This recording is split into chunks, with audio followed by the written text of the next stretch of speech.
If you were to bite off a kneecap, how would it look?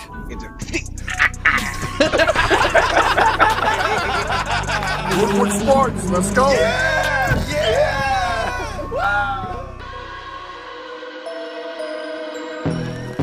The day is finally here. For the first time in 50 years, the Detroit Pistons have the #1 overall pick in the NBA draft. Let's go, baby! Since Bob Lanier, by the way. Yeah. Since Bob Lanier. Sorry to Coach Casey for getting that wrong. Dwayne Casey absolutely schooled you on that. Schooled me. Welcome to the Morning Woodward Show, live on the Woodward Sports Network, Detroit's all-digital network, and it is Cade Day, and that's why we're rocking the specific Cade Crusader shirts. You can get those later on today at our shop at woodwardsports.com. So if you're rooting for Cade, let's go get these shirts, man. Let's all get on the motorcade. I mean, there's so many fun things we can do with that dude's name, but it's the day, man. We've been waiting for it. I'm just as excited as when the lottery was going on because that moment was awesome. But tonight, when we get to select the #1 overall pick for 2021, and we will be doing it from our live watch party at Imagine Theaters in Royal Oak, which, by the way, you're invited to join us. It's open to the public. We got a nice big theater, absolutely free. Come out, have some cocktails, and watch the magic happen. This is going to be such a fun night. And honestly, such an unpredictable night, too, because we don't know what Troy Weaver is going to do with all those other assets he has in the second round. Lots of Pistons talk today, obviously. That is what's coming to you because this is kind of our Super Bowl right now. I mean, honestly, this is a big moment for the Detroit Pistons. This is bigger than a Super Bowl because we don't know what a Super Bowl feels like in Detroit. Right. So let's be real with ourselves. This is something that we can actually attain as of right now. Yeah, so let me introduce everybody that's on the show. Sorry, I got a little taken away because I'm excited about the Pistons today. My name is Stick. To my right this morning, our insider from WoodwardSports.com. What's your name?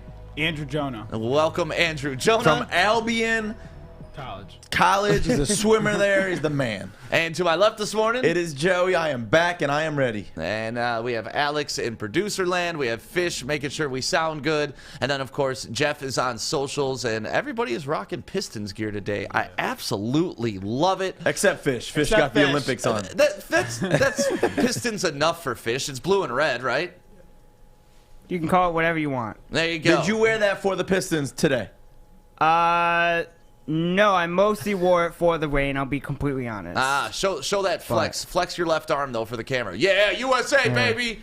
But I just wore it because I wore the Pebble Beach one a few days ago, and I try to rotate the stock every few days, so rotate try to wear the same thing. Well, because you guys got angry a few months ago. Remember the old times when I wore the same jacket, and I was like, look, it's me, and you guys got angry, so I decided to switch it up. Just like Fish with his girls, just likes to rotate the stock. Yep, just got them rotating. So Andrew Jonah's here. We've done a couple of mock drafts, and today is the last mock draft you're going to be able to do because we're going to find out what the hell the draft is actually going to look like tonight. So, with this one, how many trades are involved? Are there any trades? Are the Pistons moving around? Like, what's going on? And then I want to get into your mock drafts. So I did no trades this time. Okay. We'll talk about what those trades are going to be like going into tonight and what we're going to see. I checked it over tonight for the trades. It's at 6.5 right now. For the first round? For the first round. Wow. How many trades is going to be? So this night could be very, very trade heavy tonight, which is kind of crazy to see. Think about that. Is it just tonight or like the trades? Does that include the trades that have already taken place? Just the first round. Wow. Okay. That's crazy. I found that I forgot which sports betting website, but yeah, it was crazy. Well, let's get into your mock draft. You've done a great job with these so far. So let's start with number 10. Who do you have being drafted at number 10 tonight at the NBA draft? So tonight, the Memphis Grizzlies have the pick over the New Orleans Pelicans. As we all know, last week they made that trade this week. So I have Moses Moody still in number 10. They need another shooter to complement Ja Morant. So Morant, he's a great shooter, 3 and D. He's kind of like a Klay Thompson type. So I think he fits well with that team right now, especially with how big they are. So to get a little smaller guy with Ja would be great for him. Nice. Yeah, I mean, the Grizzlies need help. Just pretty much everywhere. So I don't think they can go wrong drafting pretty much any position. No, they can go any position really at this draft. So I think maybe it's the best available or whatever they think. But I think Moody's the best player for them in this draft, especially with his ability to knock down shots and Ja's ability to take over the game. So I like that. I think that's a good pick for them. He'd land squarely there. All right, number 9 on the mock draft today. So number 9 is the most complete international player coming to this draft. Alfred Singin going to the Kings, number 9. They are very highly on him. He's like Baby Jokic's Pistons talk is called. That's his great nickname. Really? Yeah, that's his nickname. He could be a Baby Jokic. That's how deep this draft class is. I mean, we hear it all day long and all week long how people think, oh, this is the best draft class in Pistons and like NBA history. One of them could be an 03 or just one of these huge draft classes. This guy has the highest shot release. That's one thing I noticed about him because he's already like 7 foot damn near, and then he's shooting from way up top. Like, you ain't blocking this dude. Yeah. All right, let's move on to number 8 on Andrew Jonah's mock draft this morning. Number 8, I had Davion Mitchell. Still at number 8 with the Magic. They just need help, as we have all talked about all this week. And I actually have the little logo back with Shaq, so maybe they get back those Shaq days going in Orlando again. I like that, the throwback. Yeah. You've had him pretty much locked in at number 8 through all your mock drafts. Yeah, I think he's going number 8. I think he's a top 10 pick. He's one of the most complete players. He played all 4 years at Baylor. Great shooter. He's kind of like a Donovan Mitchell type. He actually wears 45 because he idolizes his game from Mitchell, which is kind of crazy because they're both Mitchell. Davion Mitchell, Donovan Mitchell. Davion and Donovan. Yeah, but yeah. I really like his game, and I really like him on the Magic next year. I feel like their parents had twins, and that's just what they do. Like, we're going to name them Davion and Devin. I love when twin parents do that. Yep. All right. Yeah, I think that's a solid landing spot for him. I mean, Davion Mitchell I think he's got potential star written on him. Yeah, he's got a potential star and potential like all-star in him. I mean, you saw it in college with him balling out at Baylor. Man, this guy was unstoppable. So he's definitely going to be a good player to translate to the NBA. They say he's probably one of the most prepared players in this draft just because of the experience he has. You know, a lot of these guys are 1 or 2 years after college are not as prepared as the guys in the previous years. So. Yeah. Who has played longer in college, yeah. Yeah. No, I like that pick. I like him falling there. And like you said, man, like this draft, at first glance, about a couple months ago, this draft looked very top-heavy. And now it's starting to look like it's filling out a little bit more. Like there is some value that's going to be there at the 6, 7, 8, 9 spot. Yeah, there's a lot of value for all these picks. And that's why you have a lot of teams trying in the top 10. You know, the Lakers, their talks, oh, we're going to move up, and now we're going to move down. You know, we got a team like the Thunder. There's a reason why they keep calling all those teams at number 3 to get to number 3 or number 1. So this draft is very, very, very deep in this draft. So no matter who you get in this draft, you're going to have a great player. I like it. Number 7 on Andrew Jonah's mock draft. This is your final mock draft before tonight. I'm so excited for tonight, man. It's going to be such a party at Imagine Theaters. Go ahead. What is number 7, or who is number 7? Number 7 is Jonathan Kaminga out of the G League. You know, he's one of the most highly anticipated, the best defenders in this league outside Scottie Barnes. Great wing player. He needs help with his jump shot, but with Stephen Clay, with all of them, I think he could develop a jump shot there for sure. Yeah, that's what I love about these college play, like the athletes coming from college. You see more than you really see a guy like Kaminga because people don't really watch the G League like they do college basketball. So that's the kind of crazy thing, like going through and doing research and looking into these players. I mean, you start to really see so much just from looking through their film. And this is another guy you've kind of had locked in with the Warriors. You like that fit there, don't you? I like that fit a lot for the Warriors. They need someone else besides Draymond to defend. You know, they're kind of small at this point with the way they're building their team and their roster, so I kind of like him as a bigger forward for them going forward in this team. And especially next season, you know, they're going to try to make not just a playoff run, they're going to try to make a finals run next year for sure. Yeah, I mean, getting Clay back, hopefully another year of healthy Steph. You got Draymond. I mean, everybody forgets about that core because it's been a couple years without them being relevant, really. But that team was so scary and so dangerous for so many years. And then, of course, the injury bug struck them. But they don't even make the playoffs. Of course, they're not going to be relevant. Well, I mean, but still, you have arguably one of the best point guards of all time on the team. And then you have Clay coming back, obviously one of the best shooters of all time on the team. So, I mean, they have a chance to just immediately strike back up into like a 4 seed, maybe a 5 seed in the West. I mean, if they're healthy, like, dude, they could be one of the best teams in the West. Yeah, for sure. All right, who we got next on Andrew Jonah's mock draft? Number 6, I'm going James Bouknight. You know, this guy, he was down in the ranks. He was 20th, 15th, and all these mock drafts. And all of a sudden, everyone's like, you know what? He could be a top 5 pick tonight. You know, this is what happens on draft and workouts and combines. Right. And watching more film. You know, this guy, they're all calling him maybe possibly the next Damian Lillard. Look at this right you here. see Look at this. this dribble. Look Exactly. at the handles.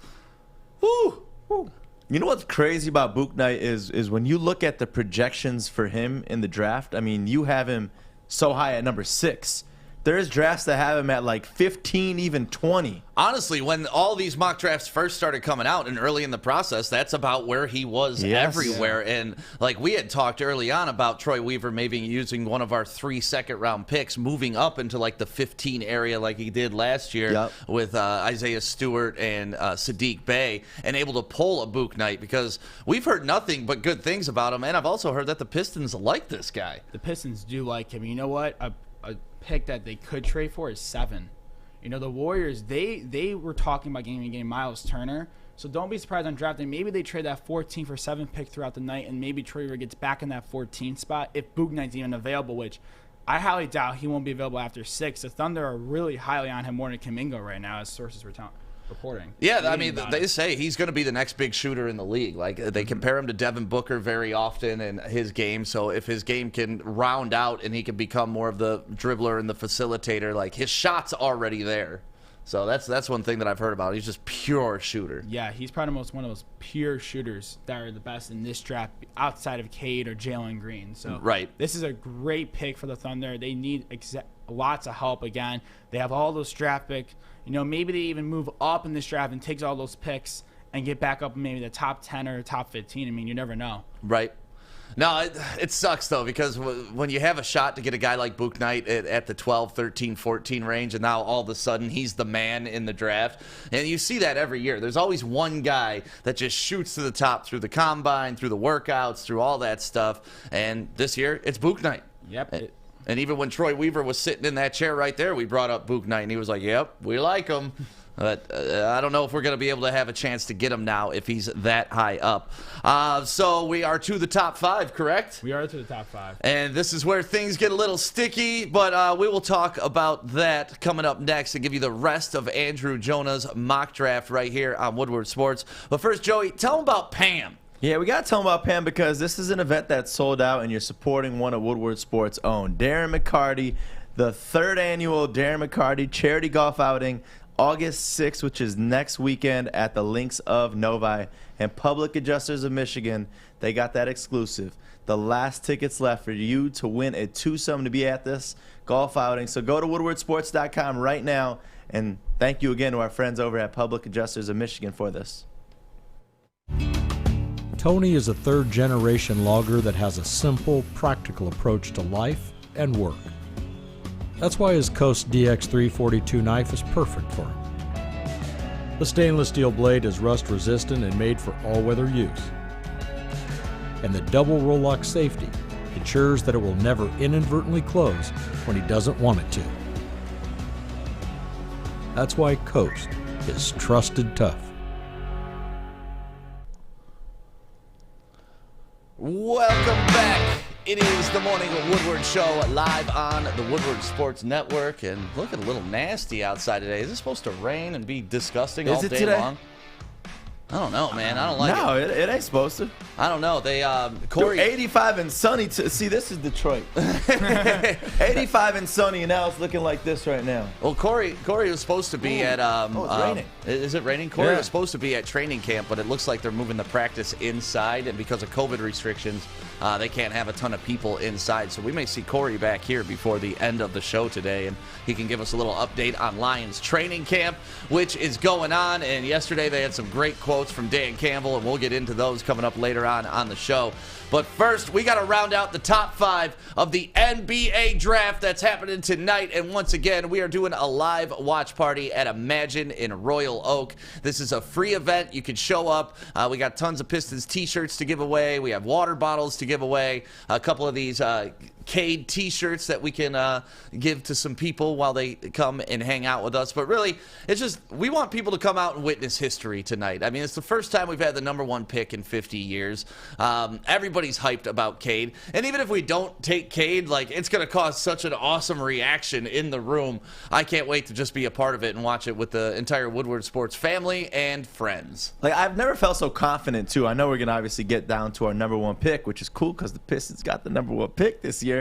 But, you know, this is one of those that I truthfully just trust in Troy Weaver, and I trust in Coach Dwayne Casey because, you know, they know a lot more that we don't know. And there's been a lot of rumors as to the Pistons possibly not going with Cade at number 1. And whatever that might be, obviously we're all going to be pissed at first.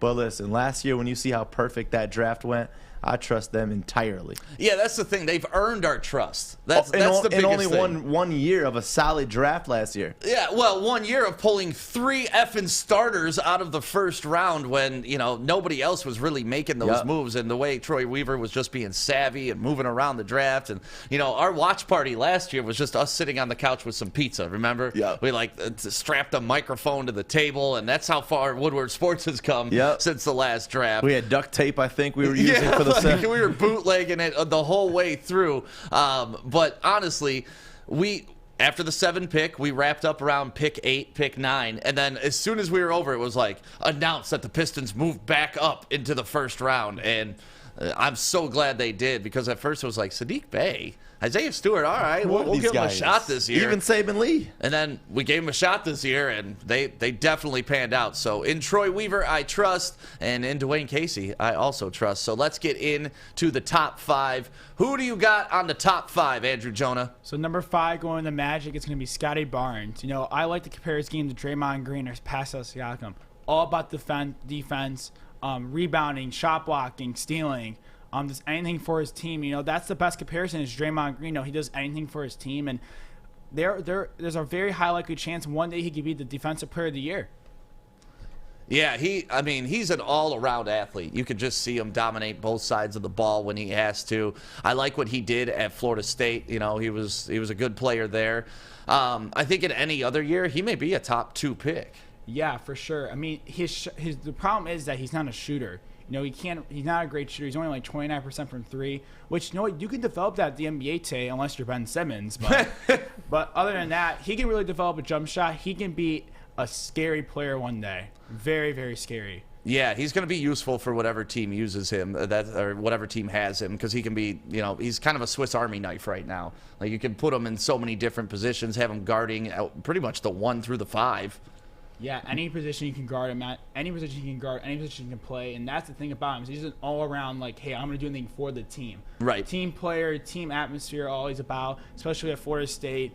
So he's actually from Florida, so this would be huge for him to be able to be in his home state and play, right, I mean, not near Tallahassee and Orlando, but right outside, like, where his comfort zone is. So I really like this pick for them as an organization. So it's crazy that Scottie Barnes came off of the bench for Florida State. Yeah. That to me is amazing. That you're coming off the bench and then you're going to be this high of a draft pick. Well, look at like Cam Johnson for the Suns. Same thing happened to him. He was the 6th man in college, and you know he turned out to be at least in the playoffs. He showed me that he can be a serviceable pro for sure. Yeah, yeah. So it is crazy when those talented young kids don't get the shot on their team, but then they get in the NBA and you just watch them blossom.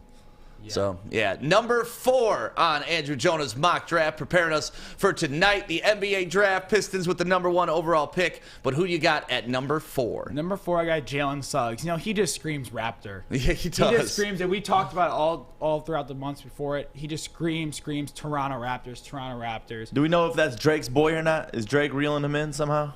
Probably, knowing Drake. He's probably like recruiting him, getting on the phone as much as possible. Probably take him on the plane, around Toronto. Right, and the super fan, Nav. I love that guy, too. Yeah. That's one of my favorite people in the entire NBA. Like, I've been watching that guy sit courtside literally, I feel like, my whole life. Because he's so identifiable with that turban. Oh, You know, and it's just like, who? At first it was like, who's that guy with the turban? And then you notice it, like, that guy's at every single game. And then he becomes the super fan. He gets a ring when they win a championship. Yeah. Hall of Famer now. Is he a Hall of Famer? Yeah, they put him in the Hall of Fame. Oh, that's amazing. I love that. You know the craziest part about him? You know how old that guy is? How old? 70.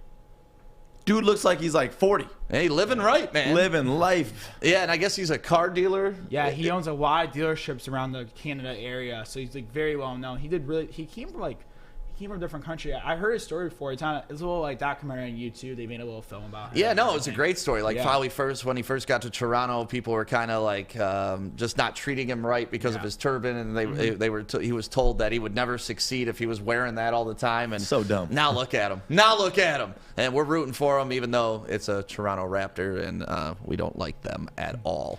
All right, moving on the draft. Who do we got coming up next, Andrew Jonna? Number 3 going to the Cavs is Evan Mobley. Easy done. I just think they need size and they need a big man who can rim protect. He's probably the best rim protector in this draft by far. 3 blocks per game. He led the NCAA in blocks every single game. So he's just an all-around great player. He can also play on. See that great dunk right there. Yep. He can shoot the ball as well too. So It's just the shorts, though. That's the one thing that doesn't do it for me. the short shorts. Yeah, man, I don't know. Oh, that's the Andrew Jonna shorts I right like there. short shorts. The short wave's coming back. It's coming back. It is Andrew Corey. Jonah's been wearing it like that for 5 years, waiting for this day. Corey was bitching about that yesterday because he went to go buy shorts. He's like, is there any place that sells shorts that go below the knee anymore? He's like, these are all Daisy Dukes. But, yeah, I'm still stuck on the cargo short era, so Yeah, I can't talk. You got like 16 pockets on your shorts? Yeah, man, I got lots of stuff to carry, all right? What do you got in there? You got a coast knife and that's it. That's right. All right, moving on the draft. Who do you got coming in next? Number 2, Jaylen Green. I think that's an easy pick for the Rockets. They're very high on him. Again, Jaylen Green said yesterday, I want to be in Detroit. I want to be Detroit. Nah, you're going to Houston, man. Houston, take off, man, with Jaylen Green. He is explosive, though. That's the thing about it. This is when you're looking at the draft, especially since we had that exclusive interview with Coach Dwayne Casey of the Pistons. He was so big on these top 3. Yes. So, like, obviously, the media is all we're all saying Cade Cunningham, but it could be any of these 3 players. Any of these 3 players in another draft have been number 1.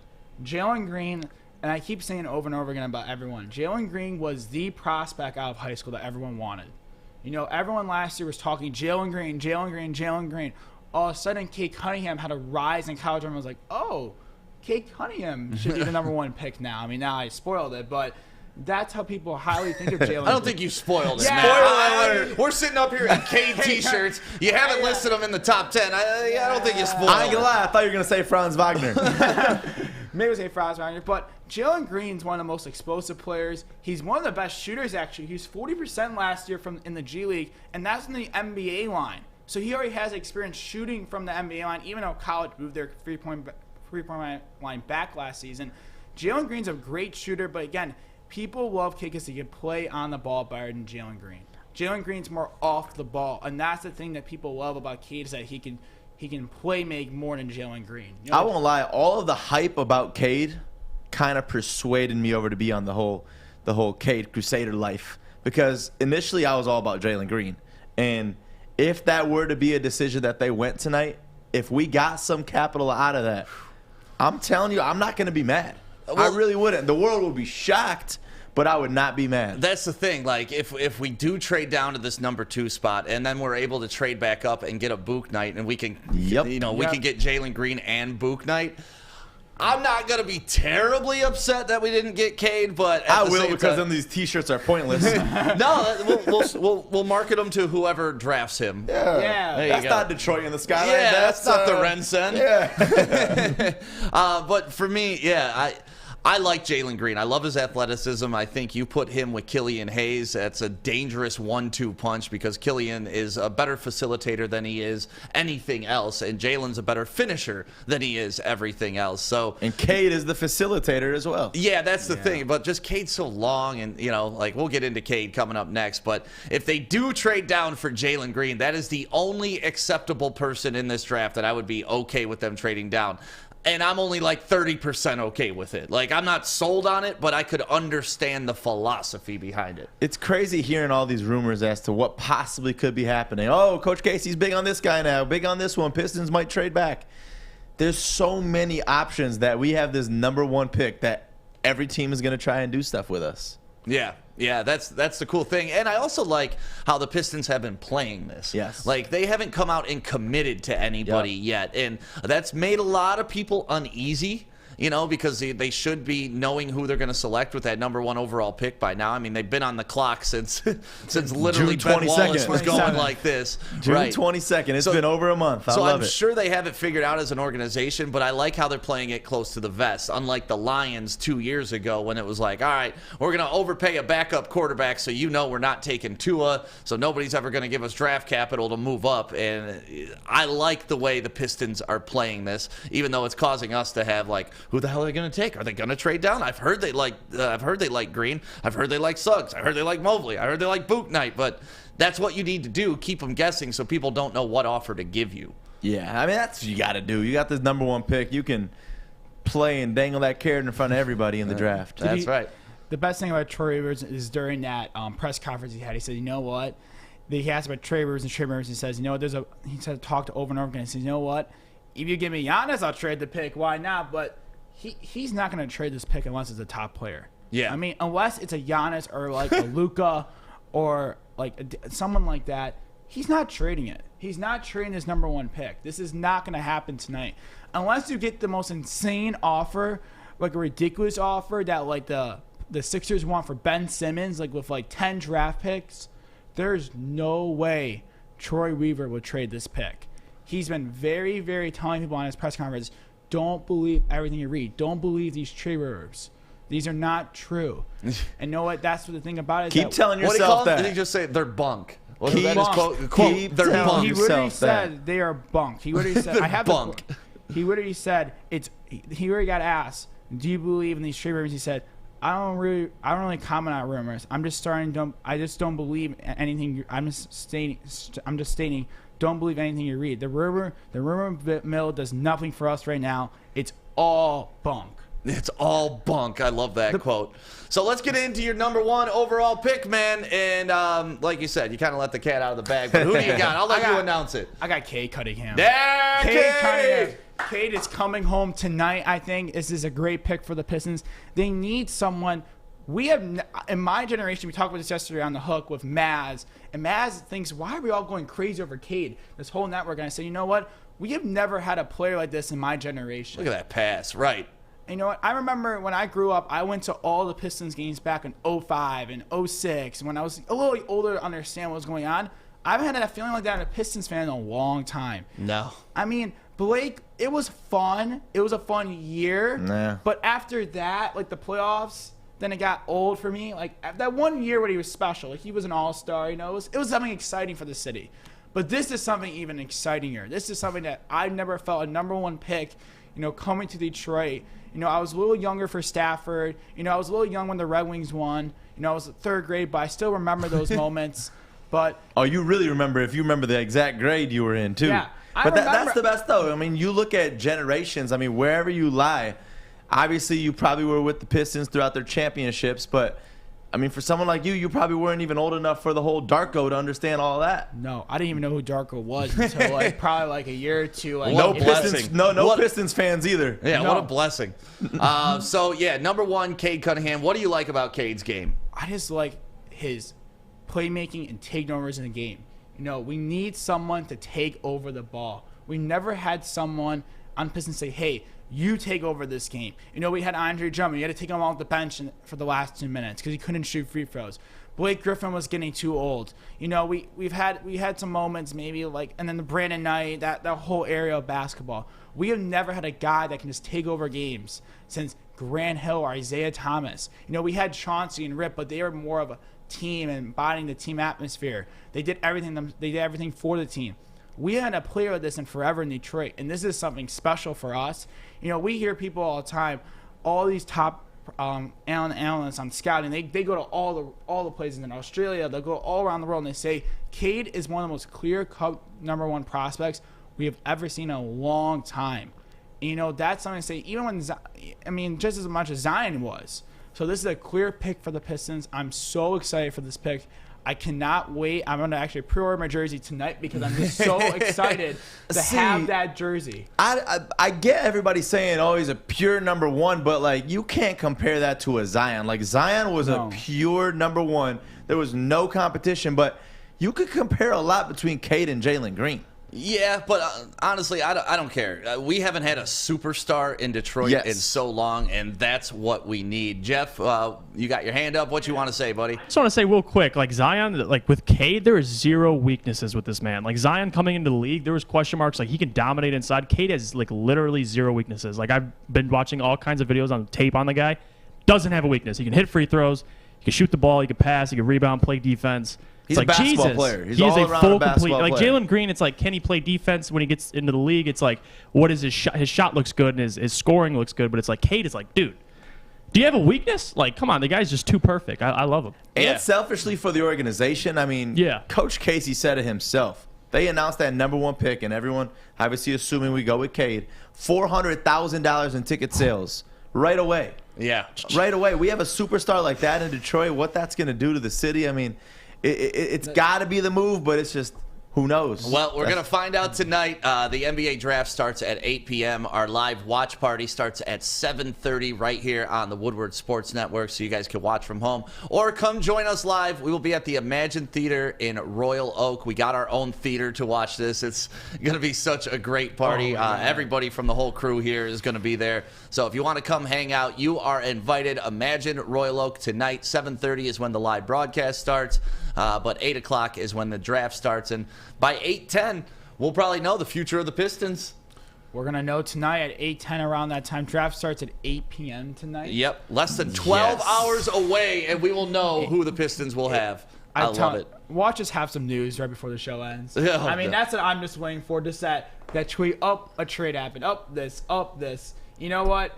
It's going to be a fun night tonight. I just cannot wait. So we're all celebrating each other, like just in that movie theater and just going, let's go. We ain't celebrating empty-handed, though, Andrew. I want you to know that. Celebrate with some 8 Mile, baby. That's how we do it. Make sure that you pick this up so you can celebrate tonight. And it's going to be a celebration. And why not make it all about Detroit? Pick up some 8 Mile at your local Meijer store. Make yourself a cocktail. Sit back, relax, and enjoy everything that is going on with the draft. It's going to be an amazing night tonight, so make sure you have an amazing cocktail to go with it. 8 Mile, born in Detroit, says so right here on the bottle. I'm looking to bring on another HVAC tech right now. We are recruiting 5 to 10 techs a month. We're looking to grow and expand. Every new tech we hire is from Northwestern Tech. The hands-on training is fantastic. They're always my first call. We love hiring Northwestern Tech grads. They come out trained and ready to work. Our program is only 10 and a half months, and our next classes are starting soon. So why wait? I'm looking to hire a graduate of Northwestern Tech. Northwestern Tech. Northwestern Tech. Northwestern Tech. Good morning, everyone. Extra, read all about it. Let's get into Joey's news. Let's go. All right, so the Tigers yesterday was a good game, right? We started off 10-0. Everything's going amazing. But we almost blow that lead, and we got to thank Eric Haas for coming up clutch yet again. Final score 17-14. This right here was the hit. See if he gets a cookie. Here's the 2-0. Sharply past the third baseman Ostadio into the left field corner. 1 run is home. Here comes Derek Hill. Robbie Grossman is being waved home. He scores. That is a 3. You hear it in Shep's voice right there, too. He's like, man, we better not blow this lead right here. Oh, man. Thankfully, Eric Haas came through big time. Yeah, you blow that lead, and it is like, just pack it in. You know, Literally. like that's tough to do, but what an amazing score. It looked like an NFL score last night. I don't know if that's a good thing.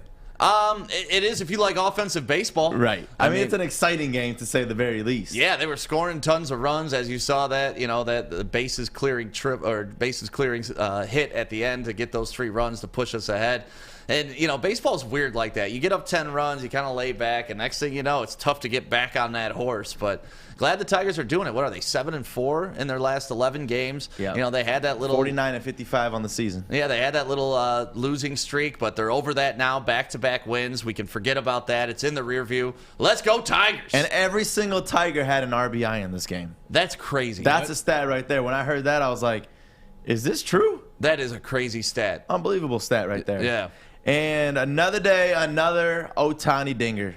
Number 37 of the season. That's an 80 innings pitch, though. I just always got to put that in there. Ohtani, right field, a bullet, and goal! Isn't that back-to-back? Three-run shot, 37, and the Angels grab the lead.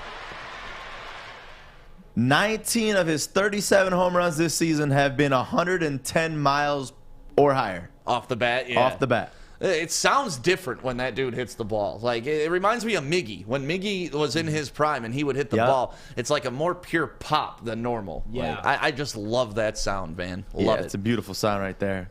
And Team USA, as I look at Fish, he smiles. Finishes second in the women's 4x200 relay. All three teams broke the world record in this one. It was a overall. Did you watch that match, Fish? The meet. I did watch it. It was a good one. Yeah, how was it, Andrew? It was as our swimmer. It was nuts. You know, I've been watching the meets all this week. I watch every session, and not every session, but I watch finals every night. And this has been just about getting your hand on the wall, and that was actually one of the first world records broken in that meet. There hasn't really been that many. It's all been about just getting your hand on the wall first type of mentality, and that's what championship swimming is all about. And also give a shout out to Bobby Fink last night. He was in 5th place going to the final 50. Finished first. That's awesome. Wow. It was I wish we could play it, but it was an amazing swim. He's a great guy. He won both the mile and the 500. I think won the mile at NCAA. So he's been a champion all around, and I was so happy for him. He's an all around great guy, I've heard. So. Yeah, love the USA swimmers, man. They're always out there representing us very, very well. They've had a couple rough draws this time. You know, Katie Ledecky not getting her gold and stuff like that. But overall, the swimmers show up every single year for the U.S. or every 4 years for the U.S. And nothing I hate more than injuries ending careers for athletes, but it's just part of the game. And after tearing his ACL 3 different times, former U of M recently signed with the Chicago Bears tight end Jake Butt is retiring. So this was some big news yesterday that broke. Yeah, that's sad because you think about that, that bowl game where he got hurt. Yes. And, you go back and forth with these college players and playing in bowl games that don't really mean anything. And you see a guy like this that could have had a probably pretty solid pro career. It's cut short because he wanted to play in the bowl game and be there for his teammates, which is the proper thing to do. But it ends up costing him millions of dollars, really. Yeah, I mean, just that one Orange Bowl right there ruined it for his entire career. I mean, he lasted a couple more years, but 3 times tearing, that's something you just can't recover from. Reggie Bush officially will not get his 2005 Heisman back after the NCAA decided to not reverse the penalties. And it's just crazy because now, obviously, with NIL, the name, image, likeness, and you being able to get money off your name, being legal, it just makes this that much crazier. But the time that he was doing it wasn't legal. I was going to say, you can't go back and do this retroactively, right. And it sucks for the Fab Five, too, because, their banners should be back up in Chrysler, and they should be in the NCAA Hall of Fame. And, because of the scandal of them actually, getting taken out to dinner and stuff like that, they're not allowed to anymore. And that sucks, too, man. Just because of dinners. Yeah, you should grandfather those people in, man. Be like, all right, it's cool now. You guys are good. All sins forgiven. Yeah. I mean, so is that he's not a Heisman Trophy winner? He is. Or just doesn't get the trophy? This is what doesn't make sense. There's an asterisk under his name. Yeah. Okay, what does the asterisk say under his name? The asterisk probably tells you that he didn't technically win it, that he got it taken away. Just like Louisville's 2013 men's basketball trophy. They won it, but it's an asterisk because they technically did not win. Yeah, or like U of M's Fab Five Final Four appearances. Those banners aren't up, but they were in the Final Four. Right. We all saw it. That's the thing. Like, that never makes sense to me. Like, you can't take away what I witnessed. Yeah. Like, I saw Reggie Bush win a Heisman. He picked it up. You gave it to him. I want to introduce him now on as like the no longer Heisman Trophy winner. Right. Yeah. What'd you got, Andrew? You were looking up something? Yeah, I googled it. It's vacated. Yeah, vacated. Yeah, it just basically never happened. Oh, it happened. Yeah, I saw it. I mean, that's what Right. By the way, there's no name by it, is there? Andrew Jonna, is there no name by 2005 Heisman? It just because that's another thing. I'll Google that actually. While I do the next story, Google like list of former. I did. Oh yeah, okay. It says I got it. It says 2005 vacated. Yeah. No picture Reggie Bush. Just Reggie Bush. Yep. Oh, okay. Dang, that's crazy. That's on Wikipedia. That's what they say. Oh, well. Because they could have also, for that, just had no winner. And then 2014 Louisville could have just been 2013 men's basketball champions, no winner. Yeah. But they went the route of But they're lying. putting the name around There it. was a winner. They played out on a court. Oh, yeah. On the website, too, like, it just has 2004 and the Heisman Trophy winner, and then 2006. Yeah.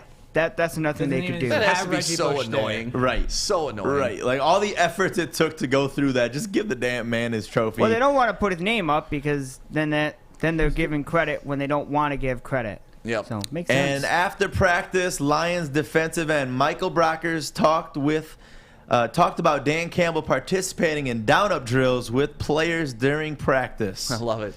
To us, you know, for the players, it just shows like he'll get in the ground, he'll get on the ground too, and you gain a lot of respect for a guy that can get on that grind, get on this turf, and do the same exercise as you. Because some of the players wonder, like, man, you know, if you was doing this, what would happen, you know? And then for a coach to get down there and show you, like, okay, I'm about this life, we definitely, you know, gained a lot of respect for him. We credit our Woodward Sports Lions beat writer Corey Woods on that video, but it's not just that. We can't do that without seeing the actual video of Dan Campbell out there on the field, and here it is. What? Hey, you looking weak, Dan. What? The chest got to touch the ground on a down up. Dude, his knees are all on the ground, just laying down there. That right leg coming up super slow. He got the brace on there. He's a coach. He's not even supposed to be doing that. When I saw Coach Pop out there freaking killing it in the drills. Coach Pop was running the whole length So of the let court. me get this straight. We're going to praise Dan Campbell when he talks about biting kneecaps, but we're going to knock him when he doesn't do a drill that he's not supposed to do because he's a coach. Is that what we're because doing I want to here? see you bite a kneecap. Yeah, I want to see him attack that drill. I want to see chest hitting the ground, popping up. If you're a coach, you got to show him how it's done, fish. Okay. Well, you have high expectations. You remember doing? I do have high expectations. You remember doing drills and like your coach would be next to you or things like that. The worst feeling in the world. And you just like dog it on the way up, put one knee down, like one stand up. Yep. And then once coach gets up and walks the other way, you take that quick break. That was the best. And that is why none of us made it anywhere past high school. The best story is this year for college. My coach got in the water. He's like, you know what? I want to race you. I'm like, what? I have the video back. Show you after the show. Like, he literally raced me in a 25 free. He's like, I can beat you. I'm like, you cannot beat me in a 25 free. Did you beat him? Yeah, I beat him. Damn right yeah. you beat Yeah, I him. did. Damn right you beat him. He goes like, yeah, I'll just get out of practice. I'm like, oh, that's nice. Like, How old is your coach? He's like 30s. He's like, Oh, okay. Oh, I thought he's he was young. going to say like 75. Right, like Coach Pop. No, he's a young coach. Yeah, great guy. But yeah, that was like one of the most bizarre things I've ever seen. Surprised. Like, yeah, let's just race. I was like, what? Send a message over to Coach real quick. Say a message to him, Andrew. Coach Stone, what's up? Don't you ever dare to compete against my boy Andrew Jonna, okay, Beat Coach you Stone? up.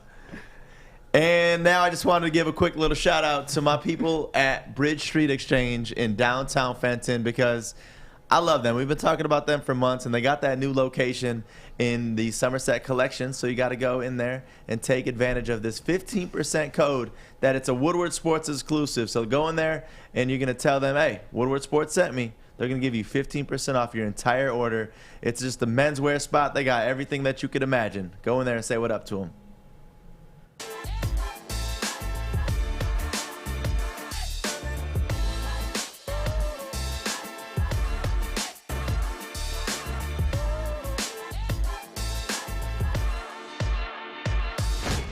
Hey guys, I'm D-Mac. Hey guys, I'm Pilar. That was a little slow. Right. Hi, I'm D-Mac. I wasn't ready. I was doing this. Hi, I'm D-Mac. Hey, I'm Pilar. I'm Maz. You're lit. Hi, I'm D-Mac. I'm Pilar.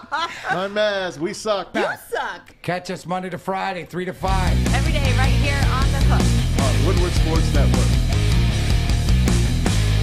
Welcome back to the Woodward Sports Network, Detroit's all-digital sports network. It is like Christmas today. The NBA draft is happening tonight, and we're throwing a party at Imagine in Royal Oak.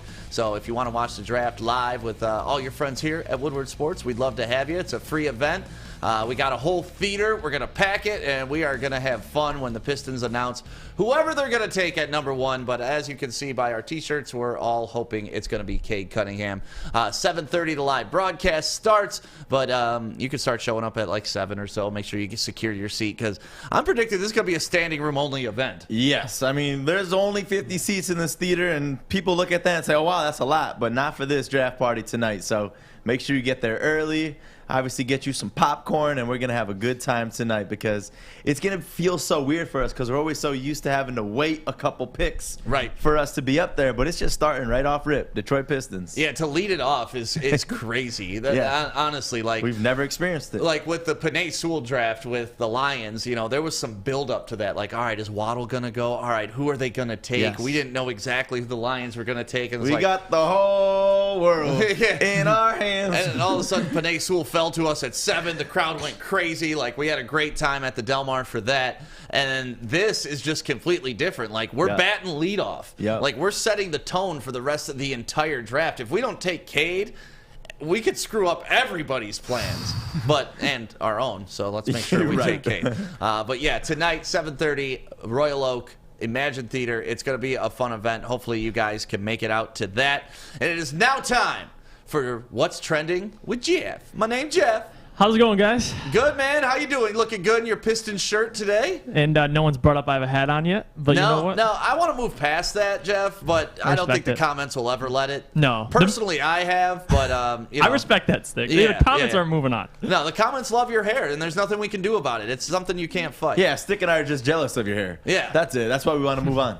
You know what? I respect that. And I'm excited tonight to meet. If people show up, you can see the hair in person. We can talk, all right? Oh, well, great. Now we got to put this in like a 300-seater. Thanks a lot, Jeff. No, but to start the segment for today, we got, it's a pretty inspirational video. The youth baseball player Brendan Wiles lost his hand in a tragic accident, and he's still killing it on the baseball field. Lost his hand? His arm. It's forearm, I should say. Oh, what was the accident? Do we know? I don't know the exact accident, but I know he is killing it on the baseball field. Check this out. Nice cut.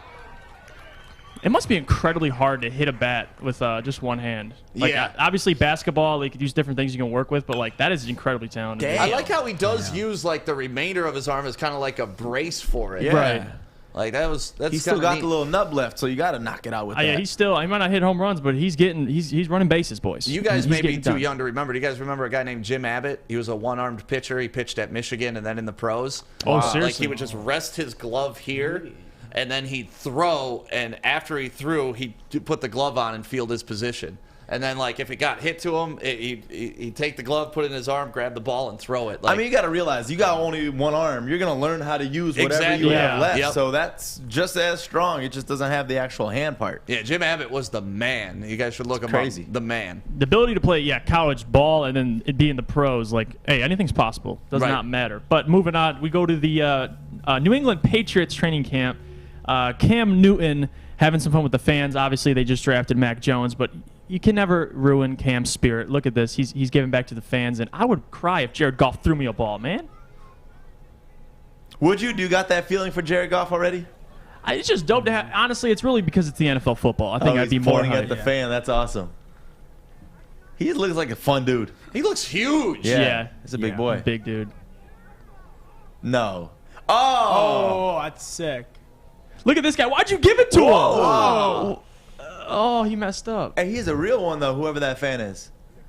You know what I think? I think that guy gave him the ball thinking, like, they were going to throw the ball back to Cam or something. Like, hey, man, just give it back to him. And then he realized, like, wait, he's keeping it? Like, I don't have the that ball right in my pants or something so they would never ask for it again. Hey, you have Jack Fox's punting ball. Oh, I do. Yeah, what I do with the ball? Put it right down my pants so he couldn't have it. I have a great story about that. So we were at a Pistons game one day, and my brother and I were sitting like pretty close, and all of a sudden Andre Drummond throws in the ball, and he's like, shoot it, the ball, shoot it.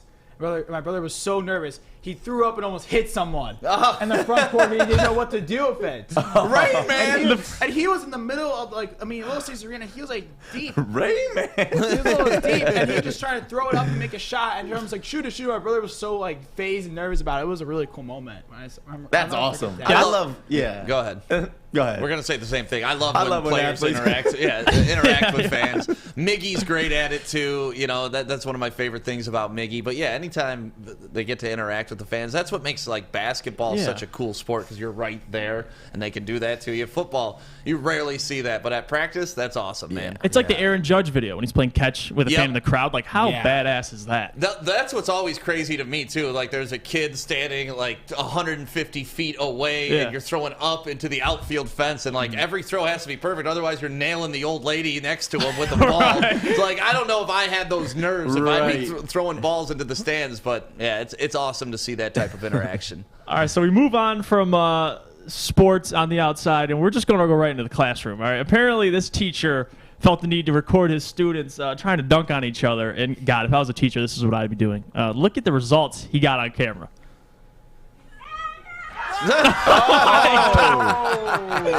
Look at the teacher. Look at. Stop it. You gotta replay that one more time. I just need to see the poster. Like, it's a girl too. Give her credit. All right, she got up. Look at that. Oh. Man, is that a dude she dunked over to? It's over for him. It's over. He got to transfer schools now. He already did. Yeah. He already did. You got. What kills me every time is the teacher. Like, instead of, hey, we're not going to learn today, he's just going to record his reaction. He's freaking out. You know what's messed up about that? I guarantee you that teacher's getting some flack right now. He's getting some heat. Probably going to get fired over some dumb shit like this.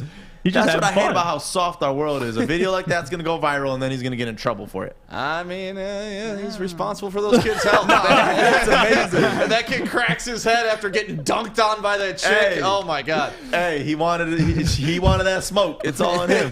That's me, Joey, as a teacher. Like, your son wanted that smoke. Oh, like, I get fired day one. But, yeah, that's it for what's today on What's Running with Jeff. Awesome. Well, thank you very much, Jeff. Corey was going to check in from training camp, but he's still doing some interviews with Dan Campbell and stuff like that. So he was saying that Dan Campbell's wearing a bigger brace today.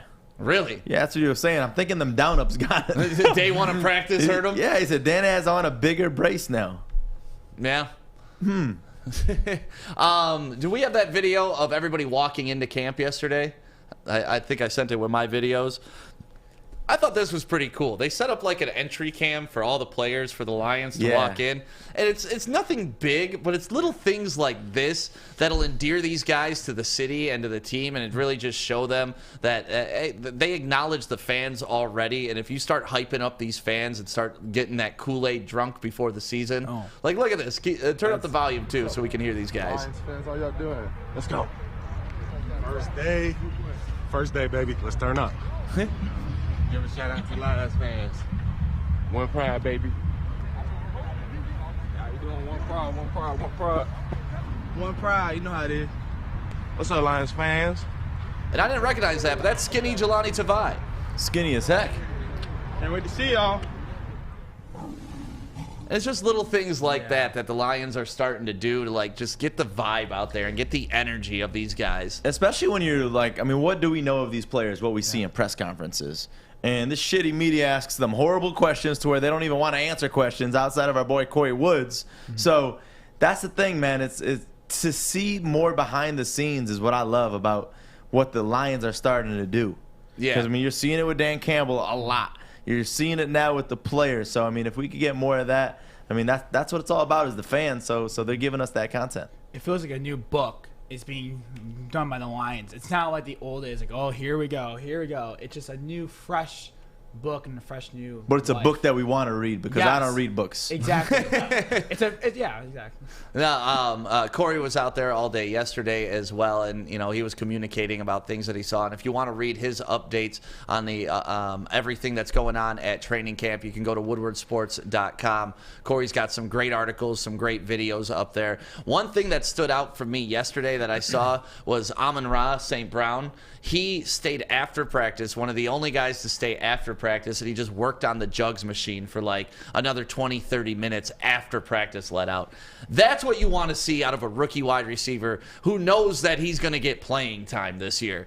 And if that's the type of energy we're getting out of our rookies, I can't wait till the vets start to show that type of leadership too. Yeah, because, I mean, we become too accustomed to this because we're like, oh, they're just NFL players. They're the best at everything. They don't need that extra practice. But, I mean, he's a rookie coming into the NFL right now, and all odds against him. So you need that. You need that extra effort, especially as a rookie.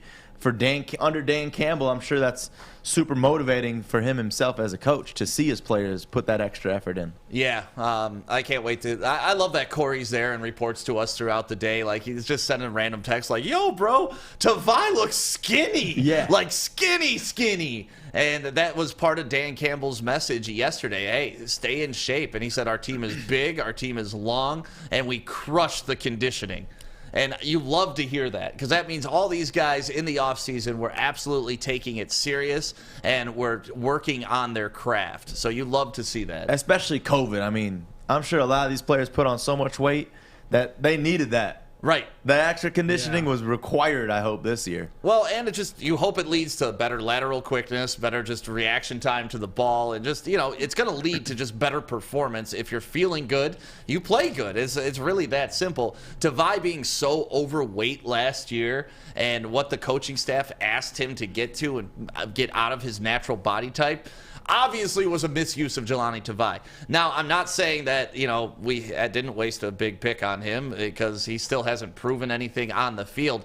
But at least this new coaching staff is giving us a new version of him to where it's like, oh, that's what they saw in this dude when they drafted him.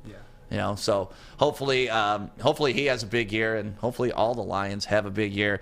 Special guest Terry Foster in the building, and he's going to join us coming up next on the Woodward Sports Network. And first, let me tell you about our friends at MyBookie. They have all the bets, all the odds, everything going on, especially for the draft tonight. You want to pick who's going to be number one overall? You can do that. Put some money on it. Go to mybookie.com. And when you're signing up, make sure you enter that promo code Woodward so you can get your first deposit matched up to 50%. And if you had the over on the runs in the Tigers games last night, pretty sure you won. So make sure you go to mybookie.com and get your bets in. It makes the games fun. You can bet on anything, and it's such a good website. So go do it right now, mybookie.com.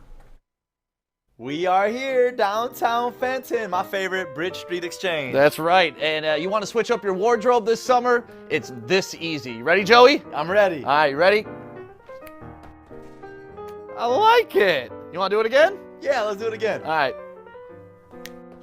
Ooh, Brixton. Nice. One more time? Yes. Ooh, I like the hat on this one, too. You ready to do it one more time, Joey? I'm getting tired. One last one. All right, let's change it.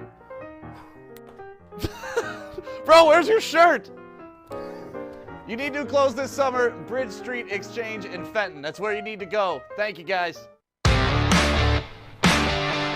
Welcome back to the Morning Woodward Show, live on the Woodward Sports Network, Detroit's all-digital sports network. Thank you guys for waking up with us, being a part of the show.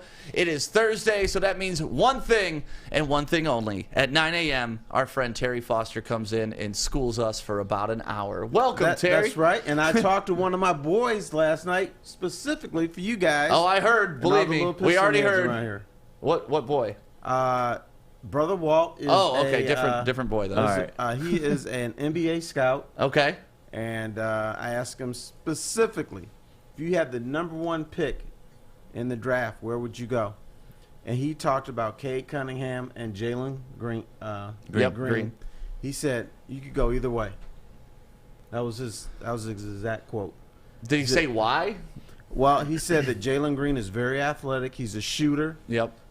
He's going to light up the scoreboard in the NBA. Cade Cunningham is a little more cerebral. He's going to control the game more as like a point guard or point forward, whatever you want to call him. Right. He's going to be the facilitator, and Jaylen Green is just going to come in and score. And you can't stop me. So he said, pick your poison. So with that said, if you have two guys where, and if this guy was the head scout for the Pistons, or if he was Troy Weaver, wouldn't you make a trade to get a player that's the equivalent of Cade Cunningham and then get some extra assets? Or if you're wrong on this town is going to go apeshit. That's the big question, is because in the past there was a pick where we were just about as high as number 1, where the Pistons made the wrong pick. So does that pressure put too much on them to where they can't even do that and back up and make trades? Are you afraid to make that move? I think there is more pressure with the number 1 overall pick, because if you're picking like 3 or 4 and it's like, oh, this guy fell to me, it's kind of who I got to take. It's like, hey, that was who I had to take. But now you have your pick of the litter, and you're right. If you fuck this up, it's going to be a big, big stain on your record. And our boy Justin Spiro, he posted a great post, I thought, and it was the recent top 4 picks in the NBA draft. And really, when you go back through like 2018, DeAndre Ayton, Marvin Bagley, and then Luka was 3. And if you were to redo that, Luka would clearly be number 1. But there's a mistrust of foreign players. Right. Still in the NBA. But we move on even beyond that. 2017, Markelle Fultz, Lonzo Ball, Jason Tatum, who ended up being the best out of that. Then you go to 2016, Ben Simmons, number 1 overall, Brandon Ingram, number 1 overall, and then you got Jaylen Brown at number 3. So once again, really Ben Simmons all day. 2015, Karl Anthony Towns was the number 1 overall pick. He was the best in that draft, so 15 nailed it. 14, Jabari Parker was number 2, Andrew Wiggins was number 1, and Embiid was number 3. So, like, to your point, the number 1 pick isn't always the best player in the draft. It's not. It's the most popular name in a lot of, there's some certain guys, they get that pub in college, it's like, well, he's got to be the number 1 pick. Scouts are saying he's good. The public is saying he's great. And these are names that we know. The problem with Jaylen Green is we have not seen him play. The guy I talked to has seen him play several times. Right. And he said if the Pistons end up with Jaylen Green, they're going to be really happy. So, from your perspective, do you think the Pistons should trade down, get value, and try to trade back up into the first round and package it with a Jaylen Green? I am going to trust my guy, because he's usually right. I would do that. Wow. I would do it. But here's the thing that I'm afraid of. I think you can win when you have a guy with the ball in his hands. I'm controlling play. I'm controlling the pace. I'm controlling. So that would lead me to Cade Cunningham. See, but think about Killian, though. We got Killian, who supposedly should be that role. I know, but Cade Cunningham will also murder you in the last 2 minutes of a game. There you go. You judge a guy that's going to lead your franchise. Is he afraid to shoot in the last 3 minutes of a game? If he is, that may not be your guy. Yeah. Right. No, because that's crunch time, man. If you don't have a guy that can take over those last 2 minutes and create their own offense, get other players involved, it's a struggle in the NBA. We've seen it. Right. Look at the 2 championship teams for the Pistons. You had Isaiah Thomas, who was not afraid to take a last-minute shot. You had Chauncey Billups, who was not afraid to take a last-minute shot. So from talking to guys in the league, they say anybody can hit a 15-foot jumper with 5 minutes left in the third quarter. There's fewer guys in the NBA who can take that same shot with 5 minutes left in the fourth quarter. That ball that turns into a pumpkin. Believe it or not, guys who we respect as players, some of us scared. You're scared to take that shot. They don't want to miss. If you want to be great, you got to take the shot. That's just pretty much it. You can't be afraid of the big moments. Fish, what's going on, buddy? What do you want to talk about right now? This better not be about soccer. It is not about soccer. All right. And it's not about the Olympics either. It's about what you brought up on Monday. You brought up, do you guys heard of a 7-Up cake? 7-Up cake? Yes. Yeah. The 7-Up flavor cake? Sure. Yeah. I will be having a 7-Up cake this weekend. Oh, are you? Courtesy of Terry Foster. Who's making it? My mom. Oh, that's great. She brought it up on Monday. She said, I will make you a 7-Up cake. She said, I have good news for you. I'll be making you a 7-Up cake this weekend. So I'll have a 7-Up cake this weekend. Tell Mom, don't do it with the glaze. Okay. So you're saying you want the Pistons to take Cade? Sure. Is it going to be a 7-Up Cade cake? It will not be a Cade cake. It will be a 7-Up cake. Awesome. Have you had 7-Up cake before? I have not. Okay. Have you guys have it? Nope. No. Oh, it's great. I will love report it. on Monday how good it is, and I'm assuming it'll be very What good. is it? It's pound cake that tastes It's like pound 7-Up? cake with 7-Up instead of water. Except we've had a little bit of an about face in the black community. It's now turned into Sprite cake. Somehow Sprite has surpassed 7-Up. But I should have it with 7-Up. And this was before No, LeBron you should use James. Fago. Ooh. Lemon lime. That's where to go. Or Fago you Red. probably could do that. Yeah. Why not? Make it Detroit style. I'm asking the legend, the 7-Up cake legend. One of my girls, she made me 7-Up cake, and she also made me a Werner's cake. Ooh. And the Werner's cake tastes an awful lot like the 7-Up cake. It was great. Well, good. Well, I'm Good glad. sidebar. Yeah, thanks, Fish, for bringing up 7-Up cake. Now back to Cade Cunningham. All right. Who has had 7-Up cake before in his life, I'm sure? Yeah, I'm sure he has. Yes. So you're the guy that's giving you. Is this the same guy that told you not to draft Darko? No, this guy is a legit scout. We got to go back works- to this Darko dude. He works for the that's Yosemite. I haven't heard from Yosemite in a few years. He was mad because I couldn't talk Joe out of drafting Darko. As God, we all are. you We all mad at you you. could have changed history. No, but if Piston you got fan to in talk to Spain. Troy Weaver right now, would you try to talk him out of drafting Cade? I have a lot of respect for Troy Weaver. What I would do is I would trust the process with him. If he felt that Cade Cunningham was better, then draft him. If he felt it was like then get some extra assets. Right. I mean, you That's got to what I would realize Troy Weaver last year probably had the greatest, most successful draft ever. So Pretty damn that's close. got to be the person that we got to trust. Yeah, if this was Stan Van Gundy, I'd say, oh my God. Trade the pick. Just get the hell out of the way. No, I would just say, just take Cade Cunningham because you really don't know what you're doing. Everybody's saying this is number one, so just make the pick. But with Troy Weaver, no matter where he go, now if he doesn't pick Cade, you know this town is going to go ape shit. Oh yes. You know who's not going to go ape shit? This guy right here, because I trust this guy. Now, if you don't pick Cade Cunningham, you better be right. That's the thing. You bet be right. I mean, either way, you got to be right. Because if you Yep. take Cade, you better No, be no, right. no. You think he'll- you don't. If the Cade is that one to where it's like if he doesn't pan out, it's okay. I mean, we'll be pissed, but it's okay. Mm-hmm. But if you trade it, and then just like you last year, what hurt you the most?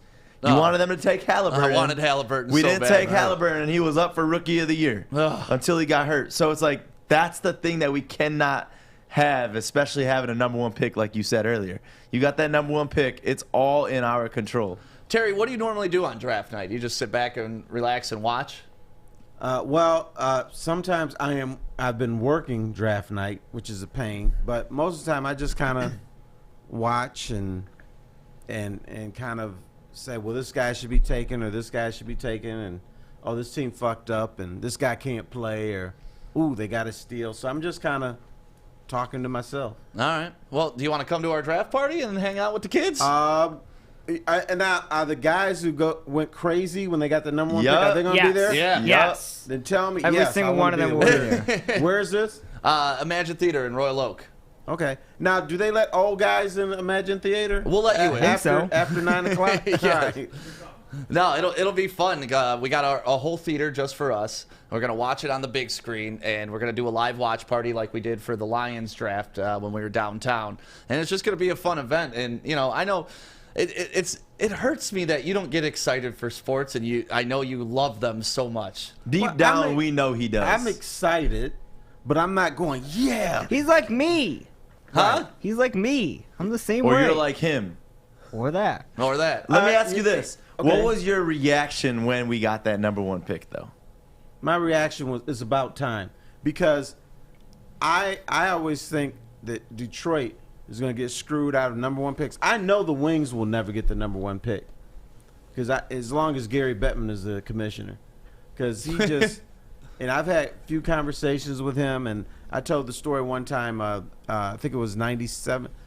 the Wings that won the Cup, and so he came down to present them the Stanley Cup, and I just so happened to be there, and I talked to him and said, boy, wouldn't it be great, or wouldn't it be good for if the Wings became a dynasty? Now, I didn't say it simply because I'm from Detroit and that'd be great for Detroit, but the fact is when you go around the NHL, you go to other cities, there is so much Red Wing juice. Right. When they're going great, the NHL does better. Foreign arenas where you get 8,000 or 9,000, all of a sudden there's 15,000 in the arena. But he looked, when I said that to him, he looked at me like he had gas. He looked at me like, He didn't really say anything. I was like, okay, this dude. And then shortly after that, then the Pittsburgh Penguins and Sidney Crosby became his girlfriend. Yeah, and he's one of those talented players that you hate, but you know he's talented. You know, yes, he's like a Jordan to me, or Right. like a LeBron to me. It's like, you're so talented. Stop crying. I hate Stop you because whining. you're so good. Right. When the United States played Canada in the gold medal game, yep. I was sent over to Windsor to do a story for the newspaper, and I interviewed a bunch of Canadians. They were happy that they won. I interviewed this one woman, and she said, I am so happy Canada won, but why did that fucker have to score the game-winning goal? She was just pissed because she's a Red Wing fan also, and she hated Sidney Crosby. Yeah, they call him Cindy Crosby. Cindy Crosby. You can't spell Crosby without C-R-Y, right? That's right. No, I was hosting clubs on Olette there in Windsor, and me and the bar owners had some bets during those games, and I had to wear a Canadian hockey jersey the next time I hosted. One of the horrible things I've ever had to do in my life. But when the U.S. beat them in the prelims, remember they beat them that year early and then lost in the medal round to them. Mm-hmm. When they beat them in the qualifying round, I made a shirt that said, I love USA, and they the other host, Glenn, had to wear I it. would have made you wear a Canadian goalie mask. That's much more humiliating than a jersey. Actually, their jersey is probably cool looking, so you probably look good that day. Yeah, I mean, you're right. I look good. You know, I could make a Canadian jersey look good. But you would look like a doofus with a Canadian goalie mask. Right, hosting the club. Everyone put your hands up. Right. You look like, Dead Mouse or Dead Mouse? Dead Mouse, yeah. There That's you what go. You look like. Yeah, so you love Canada. I can't wait till the border's back open to head on over there. I know you love Olette. I do. I have my little friends over there I haven't seen in a couple of years or a year or so, and so I tour there sometimes. It's a beautiful spot. You go to the ballet? No. Well, I have been, but I wasn't a regular at the ballet. Got it. What's the ballet? I knew he was going to ask that. You didn't know? You don't know what the ballet is? Yeah, he doesn't know about the Canadian, the Windsor Ballet. Ballet. You know what? It's got to be. Everybody says, that Joey is a nice, pure guy, and I'm like, yeah, whatever. The fact that he doesn't know what the ballet is proves that he is a nice, pure young man. I'm guessing a strip club? Yeah, there we go. Good job, Joey. Right, I'm guessing. Give him That's 5. a horrible name for a strip club, by the way. Give him 5 points. And a lap dance. It's the Windsor Ballet. But he does know about Danny's for some reason. It's very weird. That's the gay bar. No, it's the male strip club. Oh, okay. That's because he performed there. Oh, you stirring drinks, Joe? Were you there that night, Terry? I knew you looked familiar. You're right. I was the bouncer that night. So Terry Foster joins us every Thursday right here on the Woodward Sports Network, and we just talk a lot about sports. There's a documentary coming out on Netflix that I want to discuss with you with the Malice at the Palace. Yes. I'm not sure if you saw the trailer for that, but I did. Were you at that game?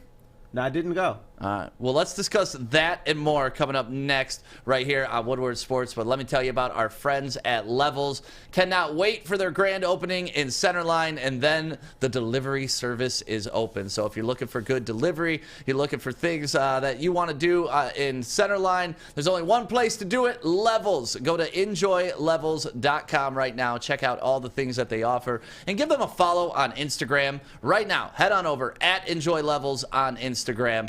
It's going to be a great time at their grand opening. I cannot wait for it. I believe August 13th is the new date.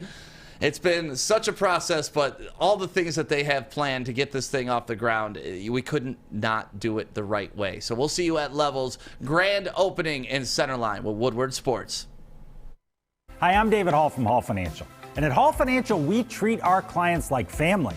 And our number one priority is giving each of our clients 5-star service. Our passion for 5-star service, combined with our expertise, allows us to find the best possible solution for refinancing your home loan. We take the time to focus on both the individual and the numbers. We're going to walk you through the process and close your loan in half the time of our competition. Go to davidhallmortgage.com today. Welcome back to the Morning Woodward Show, live on the Woodward Sports Network, Detroit's all-digital sports network, live streaming to Facebook, YouTube, Twitter, and Twitch, and of course, our app, which you can download right now for free in the Apple or Google Play Store. So make sure you download the app today. It's real simple. One button, and you're hearing great Detroit sports coverage. We're sitting here with Terry Foster this morning because that's what we do on Thursdays, and we've been talking a lot about the Pistons, a lot about Cade Cunningham, a little bit about Jaylen Green. I want to throw it back to kind of the old school Pistons a little bit because Netflix is coming out with a series or a documentary on the Malice at the Palace.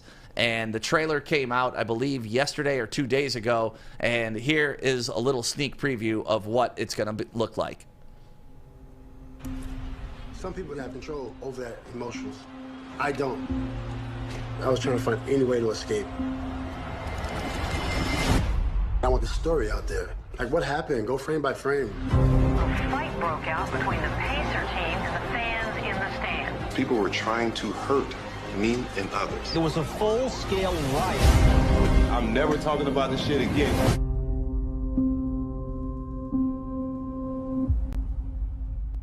Well, that's coming out on Netflix. The only thing I don't like about that, where the fuck are the Pistons players? Like, you're only going to interview Pacers players for the trailer? That's what I didn't love about that. Like, there had to be Ben Wallace in there. There's got to be John Green. Should have been let the soft people speak first. Right. Right. Because, nobody wanted to mess with Ben Wallace. Right. Because he's, I don't know if you know, he's a little bit muscular and big guy. Yeah, big man. Steven Jackson was on, I believe, the Breakfast Club the other day doing an interview. And when he started describing what started the whole thing, he was saying, all right, Ron wanted to get him back for a foul from the previous playoffs. And that was just a get-back foul. Steven Jackson purposely took Ben on that play so that Ron wouldn't commit the foul, but Ron found a way to get his foul in. Right. But the way he said, then Ben Wallace pushed his head into the 10th row. And it was like, damn, even Steven Jackson realized that Ben Wallace took Ron Artest and damn near threw him out the stadium. Well, Steven Jackson is a very upfront guy. It might be a little bit crazy, but he tells it like it is. Yeah. But one of the guys that I was surprised was Jermaine O'Neal, because I had interviewed him a few times, visited with him in Indianapolis, and I just thought he was just a cool, down-to-earth guy, and he talked a lot about how he wanted to be a role model in the league, and he didn't like violence, and he wanted to be one of those guys that your kids looked up to. And then all of a sudden, I see my man going crazy. I'm like, damn, did he lie to me, or just was this a crazy moment? I mean, I think in that moment, you're on tilt, man. You're protecting yourself at any level. You see fans rushing at you I can't blame him for knocking out that one dude on the court. Like, that's a hell of a punch. And he slid into him. Like that's one of the most power. It's one of the most iconic punches I've ever seen thrown. Hey, I give credit to my man for still standing up. Both of them, yeah, he didn't go down. He's like, yeah, I am. Steven Jackson was saying he's actually kind of mad at Ron Artest for becoming friends with John Green, the guy that threw the cup. They became friends after that? Yeah, they started to do some charity work together. They became friends. Yeah, of course. Charity heals all. Steven Jackson was saying, listen, that cost me millions. I got suspended because I went in the stands for you, and you become friends with the guy afterwards? I mean, you got to move forward. What are you going to despise the guy your whole life? Is a different personality, as everybody knows. Dude switched his name. Dude switched his name. You're saying his name even wrong. Meta World Peace. No, it's Meta World something else now. Yeah, Artest. It's Meta World Artest now, I think. Right. But after the Malice, I went to Indy to interview him when he was off of suspension. And one of the first things, man, he's, I thought, first of all, I'm not getting this interview with this dude. He's not going to talk to me. I came down to Indy for no reason. But he talked. And he said the most interesting thing he said is, I could play for the Pistons. If they wanted me as a free agent, I would listen. I could play there. But the thing is, and he didn't address this, but what this community accept him after the black-eyed Detroit in the vicinity suffered, after, this big blemish? Would this community accept him? I think so. I would have, at least. I hated Ron Artest in that moment, but I loved him as a player. Like, he's the type of guy you hate to play against, but you love on your team. Like a Bill Laimbeer. We embraced Bill Laimbeer. We embraced Rick Mahorn. When Mahorn was with the Cavs, we didn't really like him, right? Right. And then he came here, and it was like, that's our guy. So I would have embraced him, Joey. Oh, I mean, that's the thing. I don't hold grudges for that long. Obviously, what happened that day, but it's on the court, It was a dirty move. Can't discredit that at all, but he's, like you said, one of those guys that you want on your team. How do you think the team would have accepted him? Do you think that would have been something? That would have been the problem, because Ben Wallace doesn't let grudges go. So at some point, they would become teammates, and at some point they would fight for the big cause and everything, because that's what guys do in professional sports.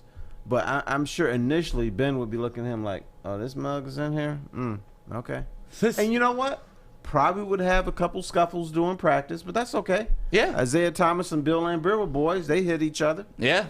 No, sometimes you need that. You need that tension in the locker room, because as long as it's competitive based, not like pure hate, I don't like you type stuff. As long as it's, hey, I want this, you want this, we're both alphas, we're going to butt heads, cool, we're getting somewhere, we're growing, we're becoming a team. But if it's all ego-based and, And I think Ron Artest, if he came here, he knew he could never be like the captain of the team or the guy that everybody followed. So he would just, play his defense, get his 18 to 20 points a game, and just, call it a day. Man, think about him on that lineup in place of like a Tayshaun Prince. Because that's obviously the role that he would have played, right? The three. Right. Absolutely. Yeah. And Tayshaun, I love thought, Tayshaun. had a very nice career here, but Tayshaun wasn't that guy. At the NBA at that time, small forwards had to get you 20 points. That was their job. Get you 20 points. What was he averaging in his prime? It was like 15, 14. Even probably less, Yeah, something like that. Yeah. Yeah, sometimes 9.5. But on 10. defense, he was the how fifth lengthy option, he was. too. Yeah, that's it. He was the fifth option. And so we didn't look to Tayshaun to score. But when he did, he could light up the gym. One of my favorite videos of all time is him at Kentucky. He starts off the game against North Carolina with 5 straight three-pointers, and they progressively get deeper. It's one of the greatest videos. If you haven't seen that video, look it up today on YouTube. It's one of my favorite starts of any basketball game I've ever seen. I hate his shot. Oh, yeah, the weird lefty. Ugly, it's so ugly. Nasty. Yeah, lefties have weird shots. The other thing I would say about him, he didn't score a lot his rookie season or his second year, but during the playoffs, we talk about taking big shots at the end of games. Guess who's taking that shot? Tayshaun Prince was. They were dumping it to him down low. He wasn't hitting 3-pointers, but he was doing that because he was so lengthy. That's why. And he had balls. He wasn't afraid. Right. Yeah, no, he'd take the smaller defender on the block and back him down and shoot that little left-handed hook over him. I love Tayshaun's game, and that's part of the reason why we didn't draft Carmelo Anthony, which obviously led to Darko, but we regress. That's not happening tonight. So are you looking forward when they do documentaries like this? I know you were in the Bad Boys 30 for 30 documentary.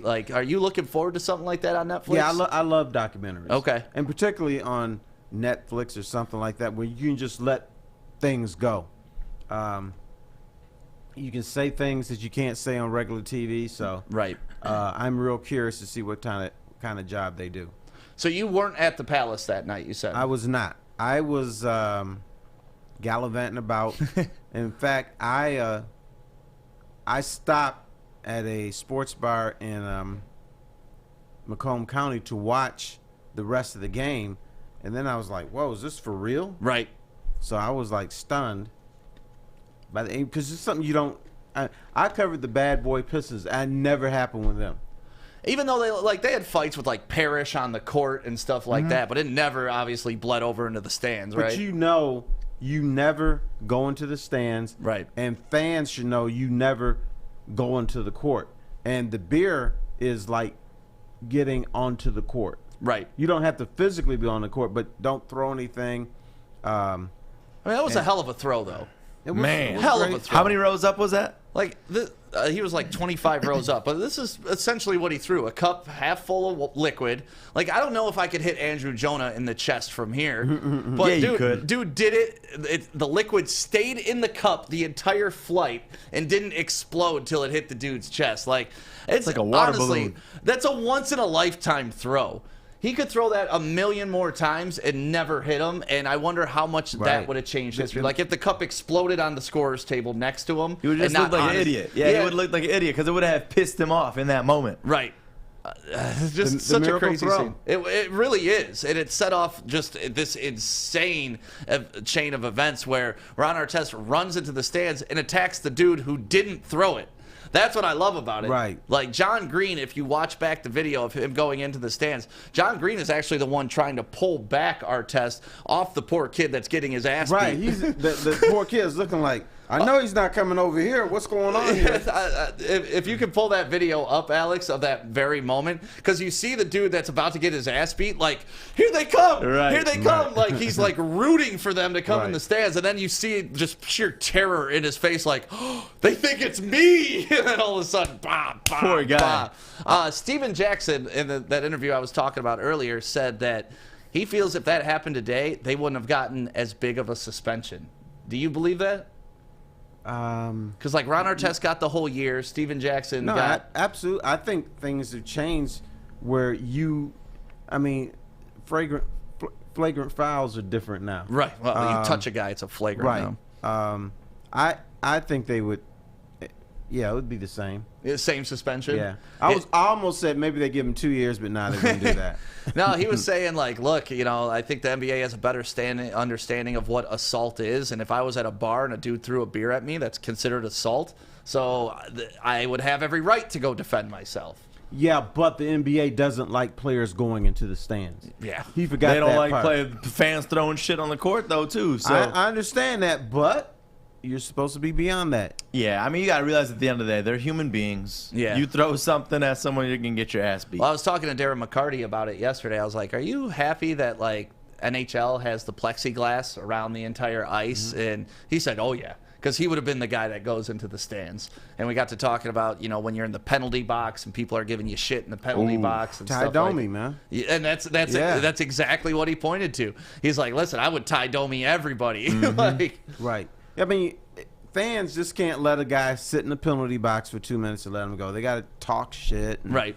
Blah blah blah. And you brought up the NHL and the plexiglass. You know what really annoys me, and it usually happens at little bullshit NHL teams like Carolina and Anaheim. You get this asshole just banging on the plexiglass the whole game. I can't stand that. Stop. Watch the damn game. There's fish banging on the plexiglass right now. Right. The whole game. I'm like, will you please stop? Yeah. Hey, but it does sound sweet though when you hear it and then the player comes out there and they're banging it back at them. Well, checking a body into the plexiglass is Yeah. a lot different than some guy just going bam, bam, bam, bam. Yeah. I have no sense. I'm looking forward to this documentary. Joe, are you looking forward to it? Yeah, it's gonna be cool. I mean, I worry about documentaries because we look at what the trailer is and it's only showing the Pacer players giving their take on it. So I hope they do a good job. It's Netflix. They always do a pretty good job at these documentaries. It's going to be cool. And so hopefully this is not controlled by the Indiana Pacers like Last Dance. Last Dance, when they talked about the Pistons walking off, they forgot to include the comments by Michael Jordan the day before the walkout. Right. Never mentioned. Ever. Yeah, The Last Dance, I mean, that whole documentary, all they did was stroke Jordan, but yeah, they left some stuff out about the Bad Boys. He was executive producer, sort of. But that's what scared me about the trailer is you only have Jermaine O'Neal, Steven Jackson, and Ron Artest in that. Like, where's the Pistons' perspective on this? Like, at least a little take. Come on. Because that was, if people don't remember, Ben Wallace had just lost a family member shortly before that game, so he was in no condition for somebody to be fucking with him.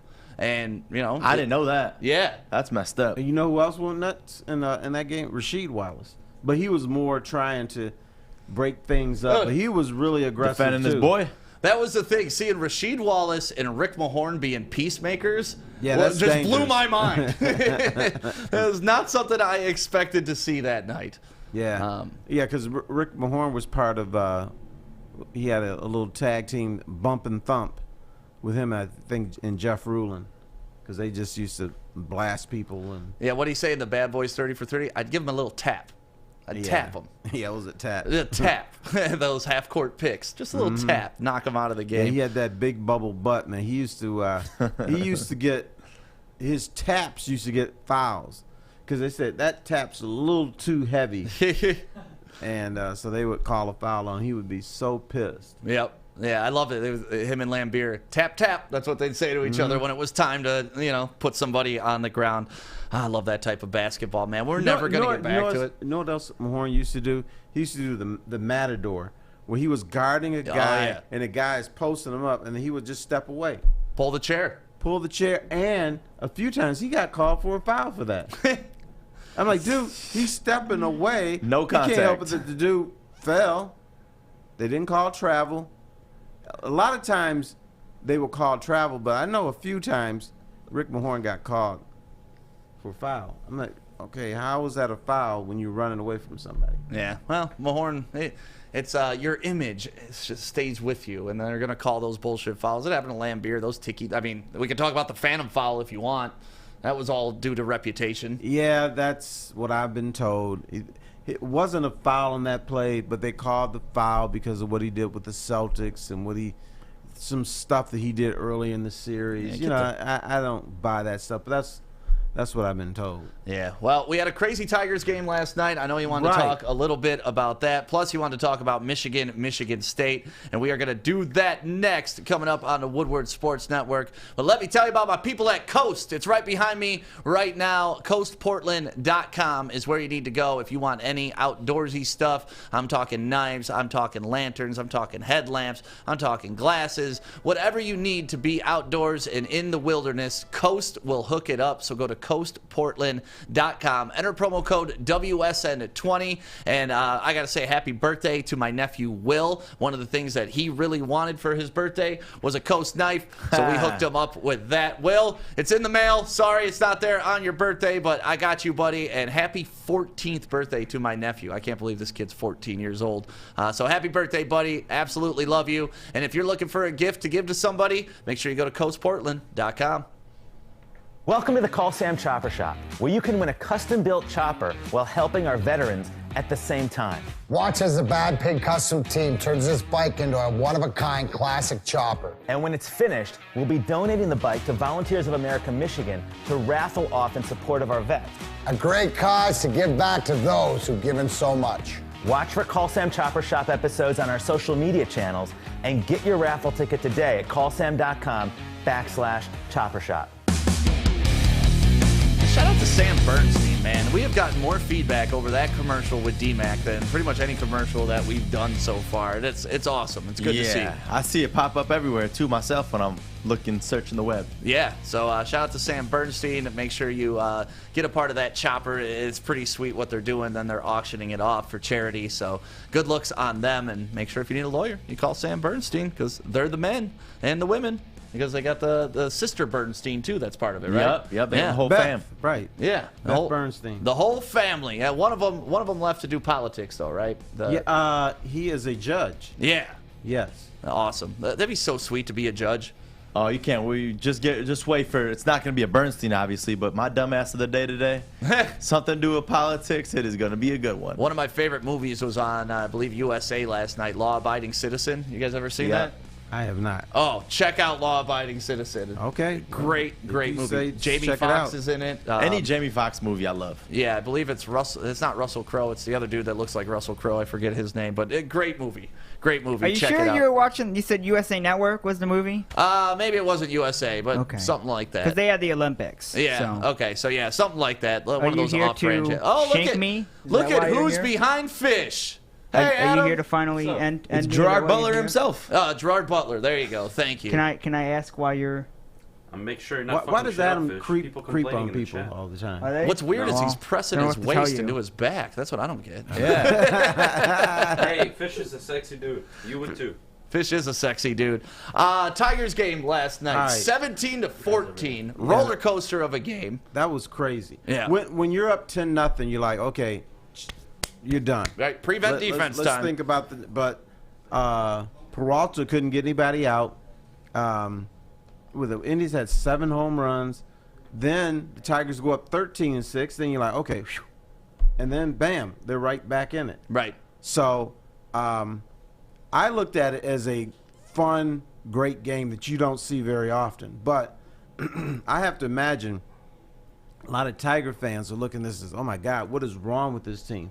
Why can't they put these guys away? Why can't they get outs? Why is this game going like that? And so I was curious, how did you view this game? Great game, or holy shit, what is wrong with these fools? Well, because they won, I thought it was a great game. But had they blown that lead, it would have been holy shit. All right, like we knew this team wasn't going to do big things this year, but this team is still so far away from doing anything. But they salvaged it, and now, you know, they're on a 2-game winning streak. They had a walk-off in extra innings, you know, a couple days ago, and then they had this. So I'm okay with it. You know, W's are all that matters. Would you have felt differently if they had gone to extra innings and still won the game? Because then you would have tied the thing, and you would have to play, you know, get extra outs just to win a game that you had in. I mean, at that point, it was already done. Like, you just got to close and win that game, because it should not have been that close when you're up 10-0.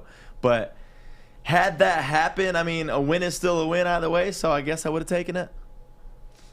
Yeah, and plus, I bet the under on the baseball, Tigers we don't yesterday. go as Sorry, nuts. Lloyd. Oh, he really did. Yeah. We don't go as nuts over a baseball game as you do a football game. Right.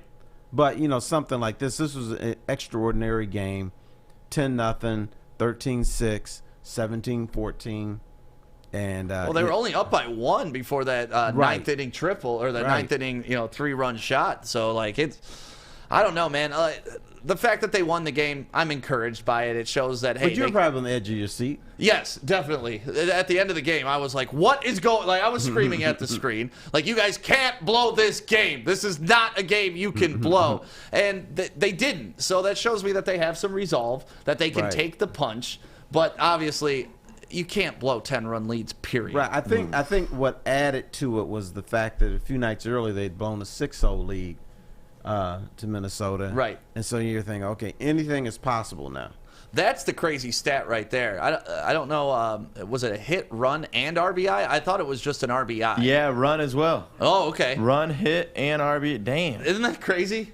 Like, every Tiger had a run, a hit, and an RBI yesterday. Right. That's crazy. It's a pad the stats game. In the 4th inning, 14 runs, 58 minutes. And I had told you young fellas here that back in the day, I used to go to games. They were 1 hour and 59 minutes, 2 hours and 2 minutes. You had a 58-minute inning. Yep. And is that what you think's like driving young fans away from baseball? Jeff, I guess you can respond to this because you're a young fan, right? You love all sports, but when we talked about baseball, you're like, baseball is really not my sweet spot, right? It's I think mainly it's watching it on television, because if you're there, you're forced. Like, I'm locked in. Like, I played baseball when I was younger, but just watching it on television, like, except if it's the Tigers, it's hard to really like stay on. Like Terry said, the length of the game to stay like engaged for that long. And you could say the same for NBA, because nowadays these games get done at like 11, 12 at night. I'm like, dude, I'm done. I'm checking out. So yeah, the NBA with these reviews in the last 2 minutes, turning the last 2 minutes into 40 minutes is unreal. Ridiculous. I mean, it always used to be that way, but it is excruciating. Well, they now. just want to get the call right. But I don't care. Yeah, they do. But I'm guess sure who- you do guess who care else if it was checks the out? Pistons. Old guys. I can't stay up that late. No, I You would if understand. it's the Pistons, you'd get pissed. You'd say, "Why didn't they check that? What the fuck's going on? God To damn me, my human Pistons error has lost." always been a part of sports. So, Yeah, like, if there's yeah. a blown call, it's adversity. You got to overcome it. You can't look at the ref. And yes, we have the ability to get it right, but like we're to the point now where if a guy slaps the ball out of a dude's hand and the other dude's fingernail touches it after the slap, it's rewarded to the team that didn't get the turnover, and that doesn't make sense to me. Like, we should still use whoever the naked touches eye last. for common sense calls. and the more you give these guys like leniency, the more they complain, because it's the ability, like, they see the refs are now more able to like review calls. So if they feel, hey, I didn't touch it, they'll just start complaining. Like everyone's just complaining now. Like Right. instead of overcoming the adversity, like you said. So, but yeah, baseball. If I'm there, man, it's great. But I don't know how many people you can say in the chat if you agree with me. Like watching it on television, sometimes it's just a little hard. How many of your friends are into baseball, Jeff? One of my best friends is really into baseball. Okay. He used to play, but not too many. Like honestly, I got a big variant group of friends. It's like NHL, you got baseball, but I feel like everybody has at least like a couple friends that like baseball. It's not like you don't know anybody, but just you know me what personally. might help? Not having announcers that saying, okay, today the Tigers are taking on the Twins. This should be a heck of a game. Yeah, but what are they supposed to maybe do? you need somebody a little more dynamic. Right. I'll do it. Have fun. Okay, go Hey, ahead. it's Tigers baseball, baby. Let's go. Yeah, but could you do that for 3 hours while watching a 25 and 69 team? I can. Okay. I'd love to give it a games? try. I've actually never called a baseball Like- game. I've called like- basketball and football. Like Never called a baseball. 162 games. Yeah, I get it. And traveling, overnight travel, jet lag. But to Terry's point, the 10 voices games of in a row. baseball are all over 60 years old. I agree. That's a young end right there. Yeah, there's nobody that's the voice of baseball that's on the younger That's probably end. another problem. They can't find young baseball announcers that want to call baseball or that are good enough. Or they don't trust them. Right. Yeah. The younger voices. Well, he hasn't paid his dues. He hasn't done the minor leagues. He hasn't done Cleveland. He hasn't done this. So then by the time you do all that, you're 60 years old. Speaking of Cleveland, "Well, we did you got a hear big there's a game scandal today." now between the Cleveland Guardians? Oh, yeah, the Cleveland Guardians and the roller hockey Yeah, team? Or apparently the- they messed up and they forgot / didn't care that they have another Cleveland Guardians, which Yeah. is a roller derby team. Yeah. You know what? Idiots. And now they're honestly, fighting the with them to baseball figure team, out I'll say, who. okay, you guys don't count. You're a roller hockey team or whatever you Well, are. I don't know why they just can't say, hey, we're okay if we keep the team, because they know Cleveland Guardians baseball team's going to get a lot more people than Cleveland Guardians roller derby Yeah, team. but it's all about they registered that name, they trademarked it, and now Pay this 'em. team in their market is trying to take it. So Cleveland Indians, you want the name? Pay up, baby. Pay Well, up. they should just pay up. Yeah, I'm with you. But Or Isn't how that about what they're doing, a though? partnership? yeah, roller derby between innings, 7th inning stretch roller derby. That would But definitely make me watch. Yeah, they had the website and everything up there. And, the Cleveland baseball Guardians are going to want to steal that and take over and everything. By the way, Like, is it men's or women's roller derby? Do we know? I think it's co-ed. Co-ed? Yeah, I Okay. think it's both. And it doesn't start till 2022. A lot of people don't understand that. Yeah, They're I like, didn't why know does that. still say Indians on ESPN? Well, if you actually read, it doesn't start till 2022. They should just go by the So- Cleveland baseball team. Nope, they chose not to go that route. They chose Smart not to go people. that route. Well, smart people, and then they messed it up. But yeah, either way, the Tigers game last night, fun to watch, or yesterday, it wasn't last night. Fun to watch. And, one of the things that people complain about is just not a lot of runs scored and stuff like that. you didn't complain about that Right. yesterday. Not last night, baby. It was a hell of a game. So hopefully the Tigers can continue on their winning streak. It's 2 in a row. Just keep parlaying it. It's awesome when they're throwing up wild card standings, and we're 8 games back from the wild card. Right. How about this? They're not an embarrassment. Isn't that nice? Yeah. I mean, I know And when that they were I know that supposed to bar be. is here, Right. but still, They started out as an embarrassment. They couldn't score runs, and all of a sudden, it's like, okay, they scored 3 runs today. Hey, this is great. At least we had Badu to keep it a little interesting in the beginning of the well, we season. started out 6-6, Yep. and then it just went to complete shit. And then over the past, couple weeks, Yeah. they've gotten their act together, and we're competing. And that's all you want to see out of these young, growing teams is just competitiveness. Yeah, absolutely. Because it shows that these players are getting it. There's a, when young players get into the league, the veteran pitchers can trick them with pitches, and they're all flinging at the ball, striking out and everything. And then at a certain point, they get it. The game slows down, and they're competitive with teams. I mean, they started beating Cleveland a little bit, who they could never beat. Right. And then the White Sox, not so much, but they couldn't beat Minnesota either. But now they're taking them to lunch now and then. So. Well, we started a new show this week called Inside the Locker Room with a couple of guys from Michigan State. and they had Brian Mel Tucker. Masalam and Jason Strayhorn. Yep, they had Mel Tucker on. And I know you had a question about Mel Tucker, and I want to get to that next on the Woodward Sports Network. But, Joey, first, tell about Northwestern Tech. Northwestern Tech is where it's at because it's only 10.5 months. Think about school, how long it took you to do. I know for me it was 4 years, if not more. Don't do all that. I'm telling you, this is if this is for you, listen, it's all up to you. Whichever one you want to go, which path you want to go. This is that career where it's 10.5 months. You know what you're getting into. If heating and cooling industry interests you, 10.5 months, and you're going to get yourself a new career right now at northwesterntech.edu. Check them out for more info. Hi, I'm David Hall from Hall Financial. With historically low interest rates and 5-star service, you could pay your mortgage off faster without increasing your monthly payment. Get started now at 248-308-5000 or chat with us online. Call hallfirst.com.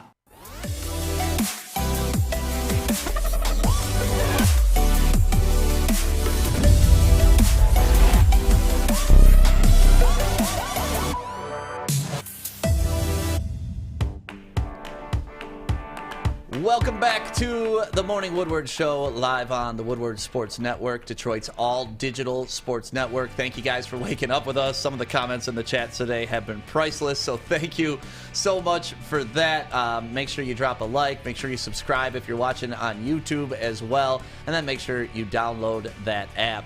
And like we were discussing, Mel Tucker was on the network a couple nights ago with our new show, Inside the Locker Room, which is going to be every Tuesday night right here on the Woodward Sports Network. And it's mostly about Michigan State, right, Joey? Yep. I mean, they're just Michigan State grads, you know, like they both played football at Michigan State. Brian Masalam was a recent regent at Michigan State. I always forget that word. Yeah, that word, But right. they're just so connected that they just were one call away from getting Mel Tucker on the show, and it was an awesome interview. Yeah, so you posed a question about Mel Tucker and Jim Harbaugh. Right. Which guy is going to lead their program to the promised land in the next 5 years? And whenever we make a comparison between Michigan and Michigan State, the public 100% of the time say Michigan is going to do better, or Michigan is the better program. Michigan has the better coaching. Michigan has the better players, and that has not that's not played out on the field the last few years. Right. Now, for us older people, we remember Michigan just dominating this series. In fact, I said Michigan State was not a rivalry. Made all the Spartans pissed off and everything, but win the game. And so the state has started to win games. They started to get recruits that Michigan wants and didn't get. So, but still, we're in the mindset if we're going to make comparisons, we always pick the Michigan guy over the state guy.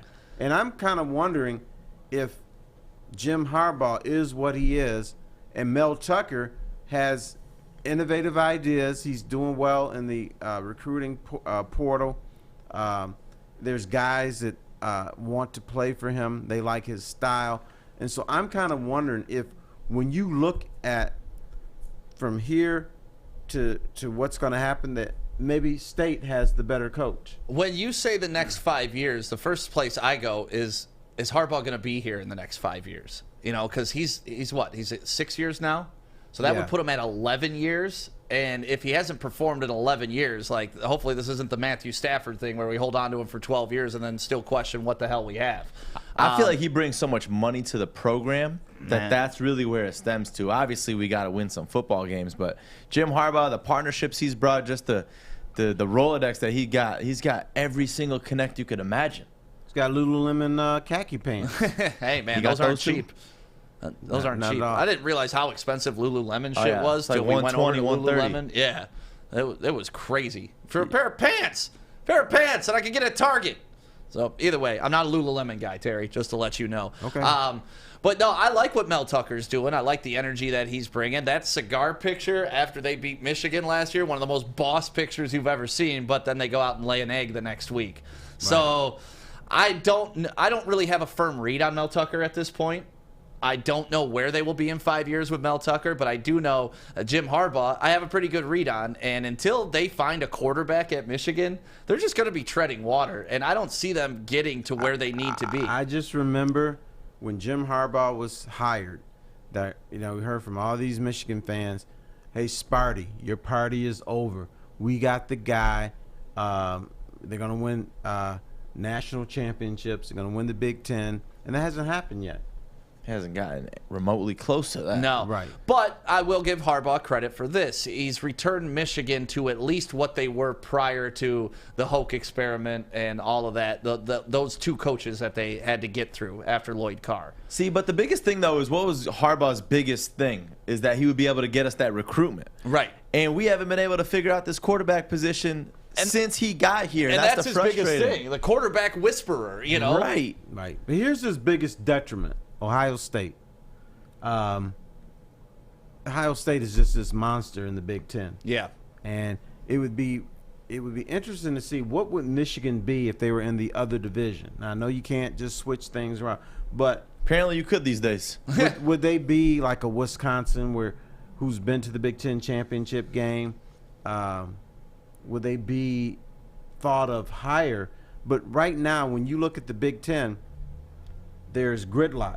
Ohio State has got the whole front door locked up. Right. Now, I found it curious that Michigan is saying, well, we're going to put more emphasis on the Ohio State game.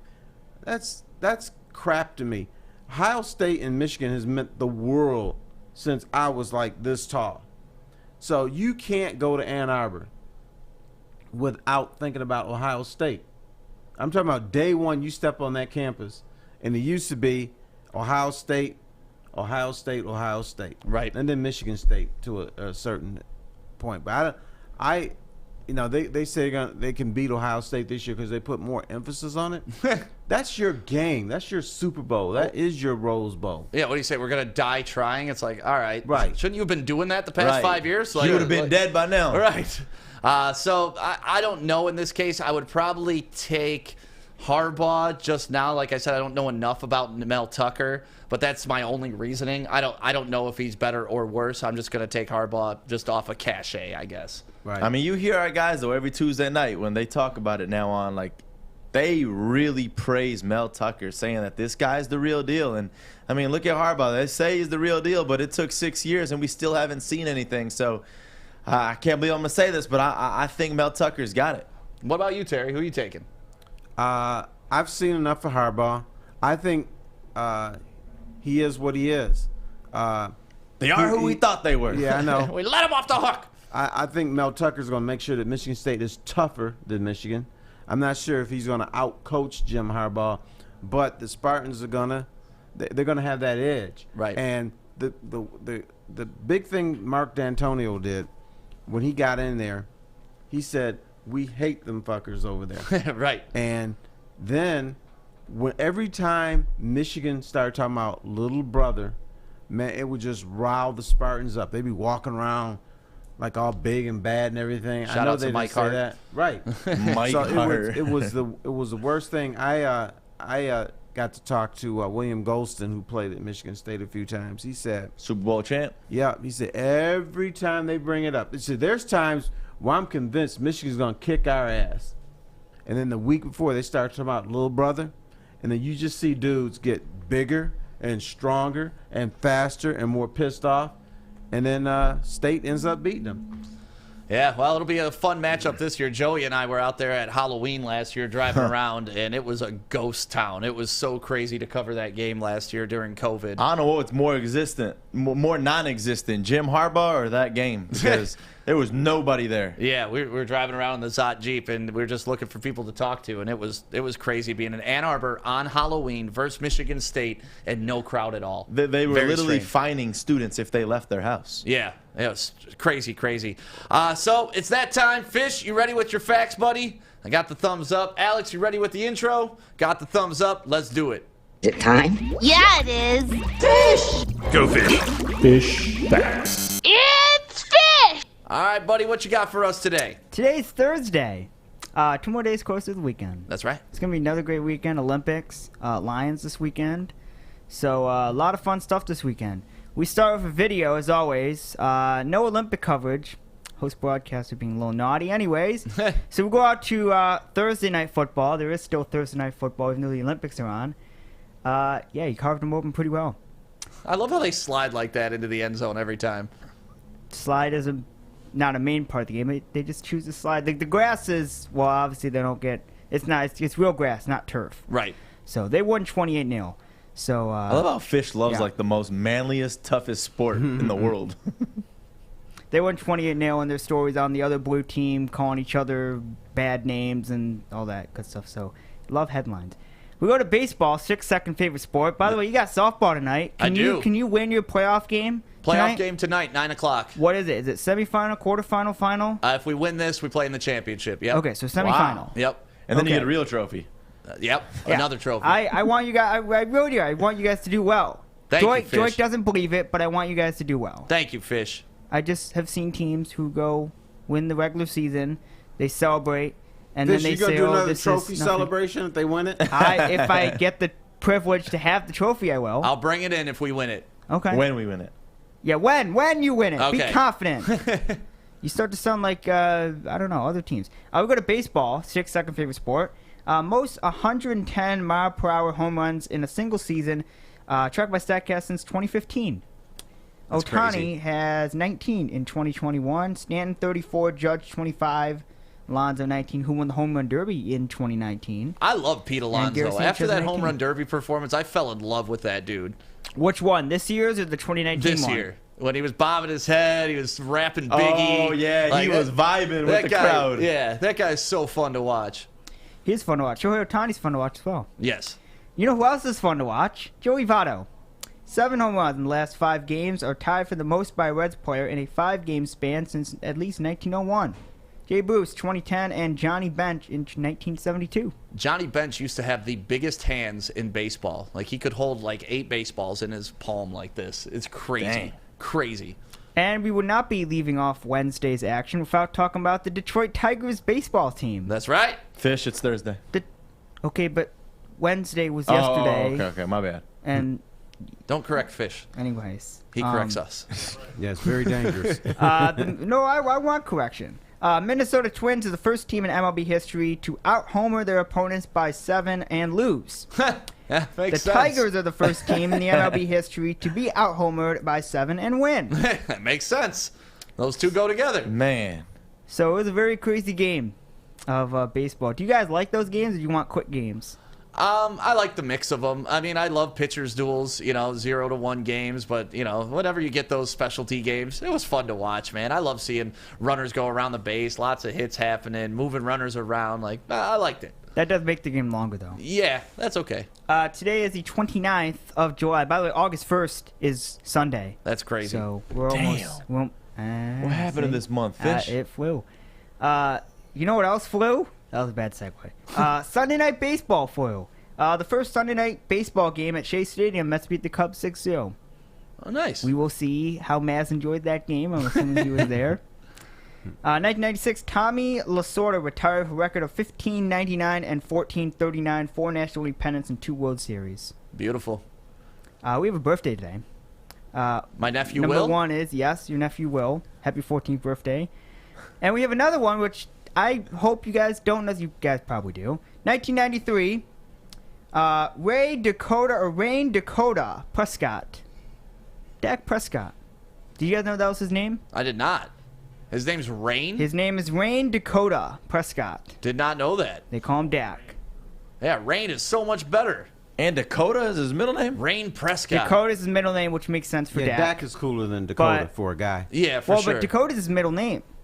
But Oh. Rain is So awesome. His name Make it is quarterback? His name is Rain Prescott. The Hail Mary from Rain. And That's then, awesome.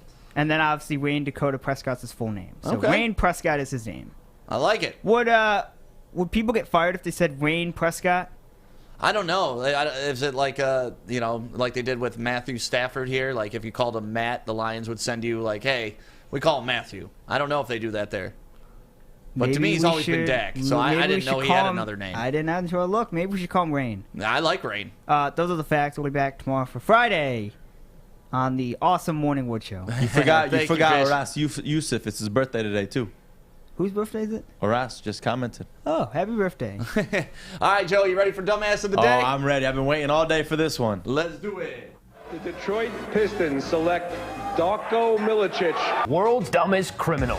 Well, so much for me calling him savvy because he had no idea where he's on the field. When he crosses too many timeouts, it's a technical foul. Dumbass! All right, let's hope the beginning of that intro right there does not happen tonight with the Right. Darko Milicic. What if they came out and just announced his name? That'd be amazing. Like, just to troll everybody. Actually, the first half of it is correct. That will not happen because David Stern is no longer the commissioner. Oh, thank you very much, So, Fish. One half of that The alien will Adam actually Silver not is. happen. And rest in peace to David Stern. Okay, I love that I was guy. waiting for that one. All right, Fish. Rest in peace to the Michigan State legislator as well, because this story is amazing. His name is Jewel Jones, and he said he spent $221 of campaign money at Fish's favorite place, the Dearborn Strip Club. Pantheon, baby. The Pantheon for a how do you say that word? Constituent? Constituent meeting, because it has great lamb chops. That was what he said. Yeah, he said it's more like a lounge atmosphere. It's more like a lounge. So when questioned, he said, "We have to meet people where they're at sometimes. Holla." I mean, strip clubs do have great food. Hey, the lemon pepper wings. You heard Lou dude, Williams. oh, that's apparently, right. apparently I was Lou- like, how do you know? But yes, Steak that's bites, very baby. true. The I steak read. bites are great. Listen, I ain't gonna hate on him for taking someone out to eat, but I am gonna hate on him for using campaign money and then claiming it. Like, that's the dumbest shit. You Isn't pour that it out what- of your own pocket. Like, take the hit on that one. Isn't that what 75% of politics do? Yeah, I would assume so, but they don't write it down and say a 221 strip club. Well, no, Like, because they're smart people. yeah, no, they are. Well, let's not You go could that far. easily Politicians aren't smart people. You all can the easily time. put the word dinner on there, though, but they started diving deep in his track record, Right. and they found that he was getting them out in Vegas for $800 bills and just doing things left and right. So I don't know too much more on this information. I was digging in it a little bit this morning. This guy's just a dumbass. I think we need to go to Pantheon, try their lamb chops just to make sure this is legit. Honestly, that's not a bad idea. With So the we mint should go sauce. out there. Don't forget the mint sauce. Ooh, the mint sauce. Yeah. Terry sounds like he wants to be there with us on this one. Yeah, let's do it. Maybe tomorrow we'll go try some lamb chops, Yes, Joey? yes. I've never had lamb chops. Do they have Lamb coney chops, what dogs are at the those? strip Yeah. club? What? Do they have coney dogs at the strip I'm club? sure they could take care of I that. hope not. Strippers be farting all over the place. You don't want that at all, man. And then you get a lap dance with that onion breath. Hey, baby. How are you today? I know they got some nice buns at strip clubs, though. Oh, they do. All right, go ahead, Joey. That's all I got. That's all I got. That's all I got. So if you're a politician, you want to take your constituents to lunch, go ahead. Take them to the strip club. Just don't write down that you went to the strip club. That's all. Yeah. That's where you got busted. I wonder if they threw dances on that tab. 221? They probably said, like, write it off as a lamb chop. Yeah, 221. Hell yeah, they did. Right. So thank you guys for waking up with the Morning Woodward Show this morning. We'll be back on tomorrow at 8 a.m. celebrating the brand new Piston that is coming to town, or brand new Pistons, depending on if we trade up in the first round with our three second-round picks. Now, there's going to be Pistons because you got multiple picks in the second round. But that's what.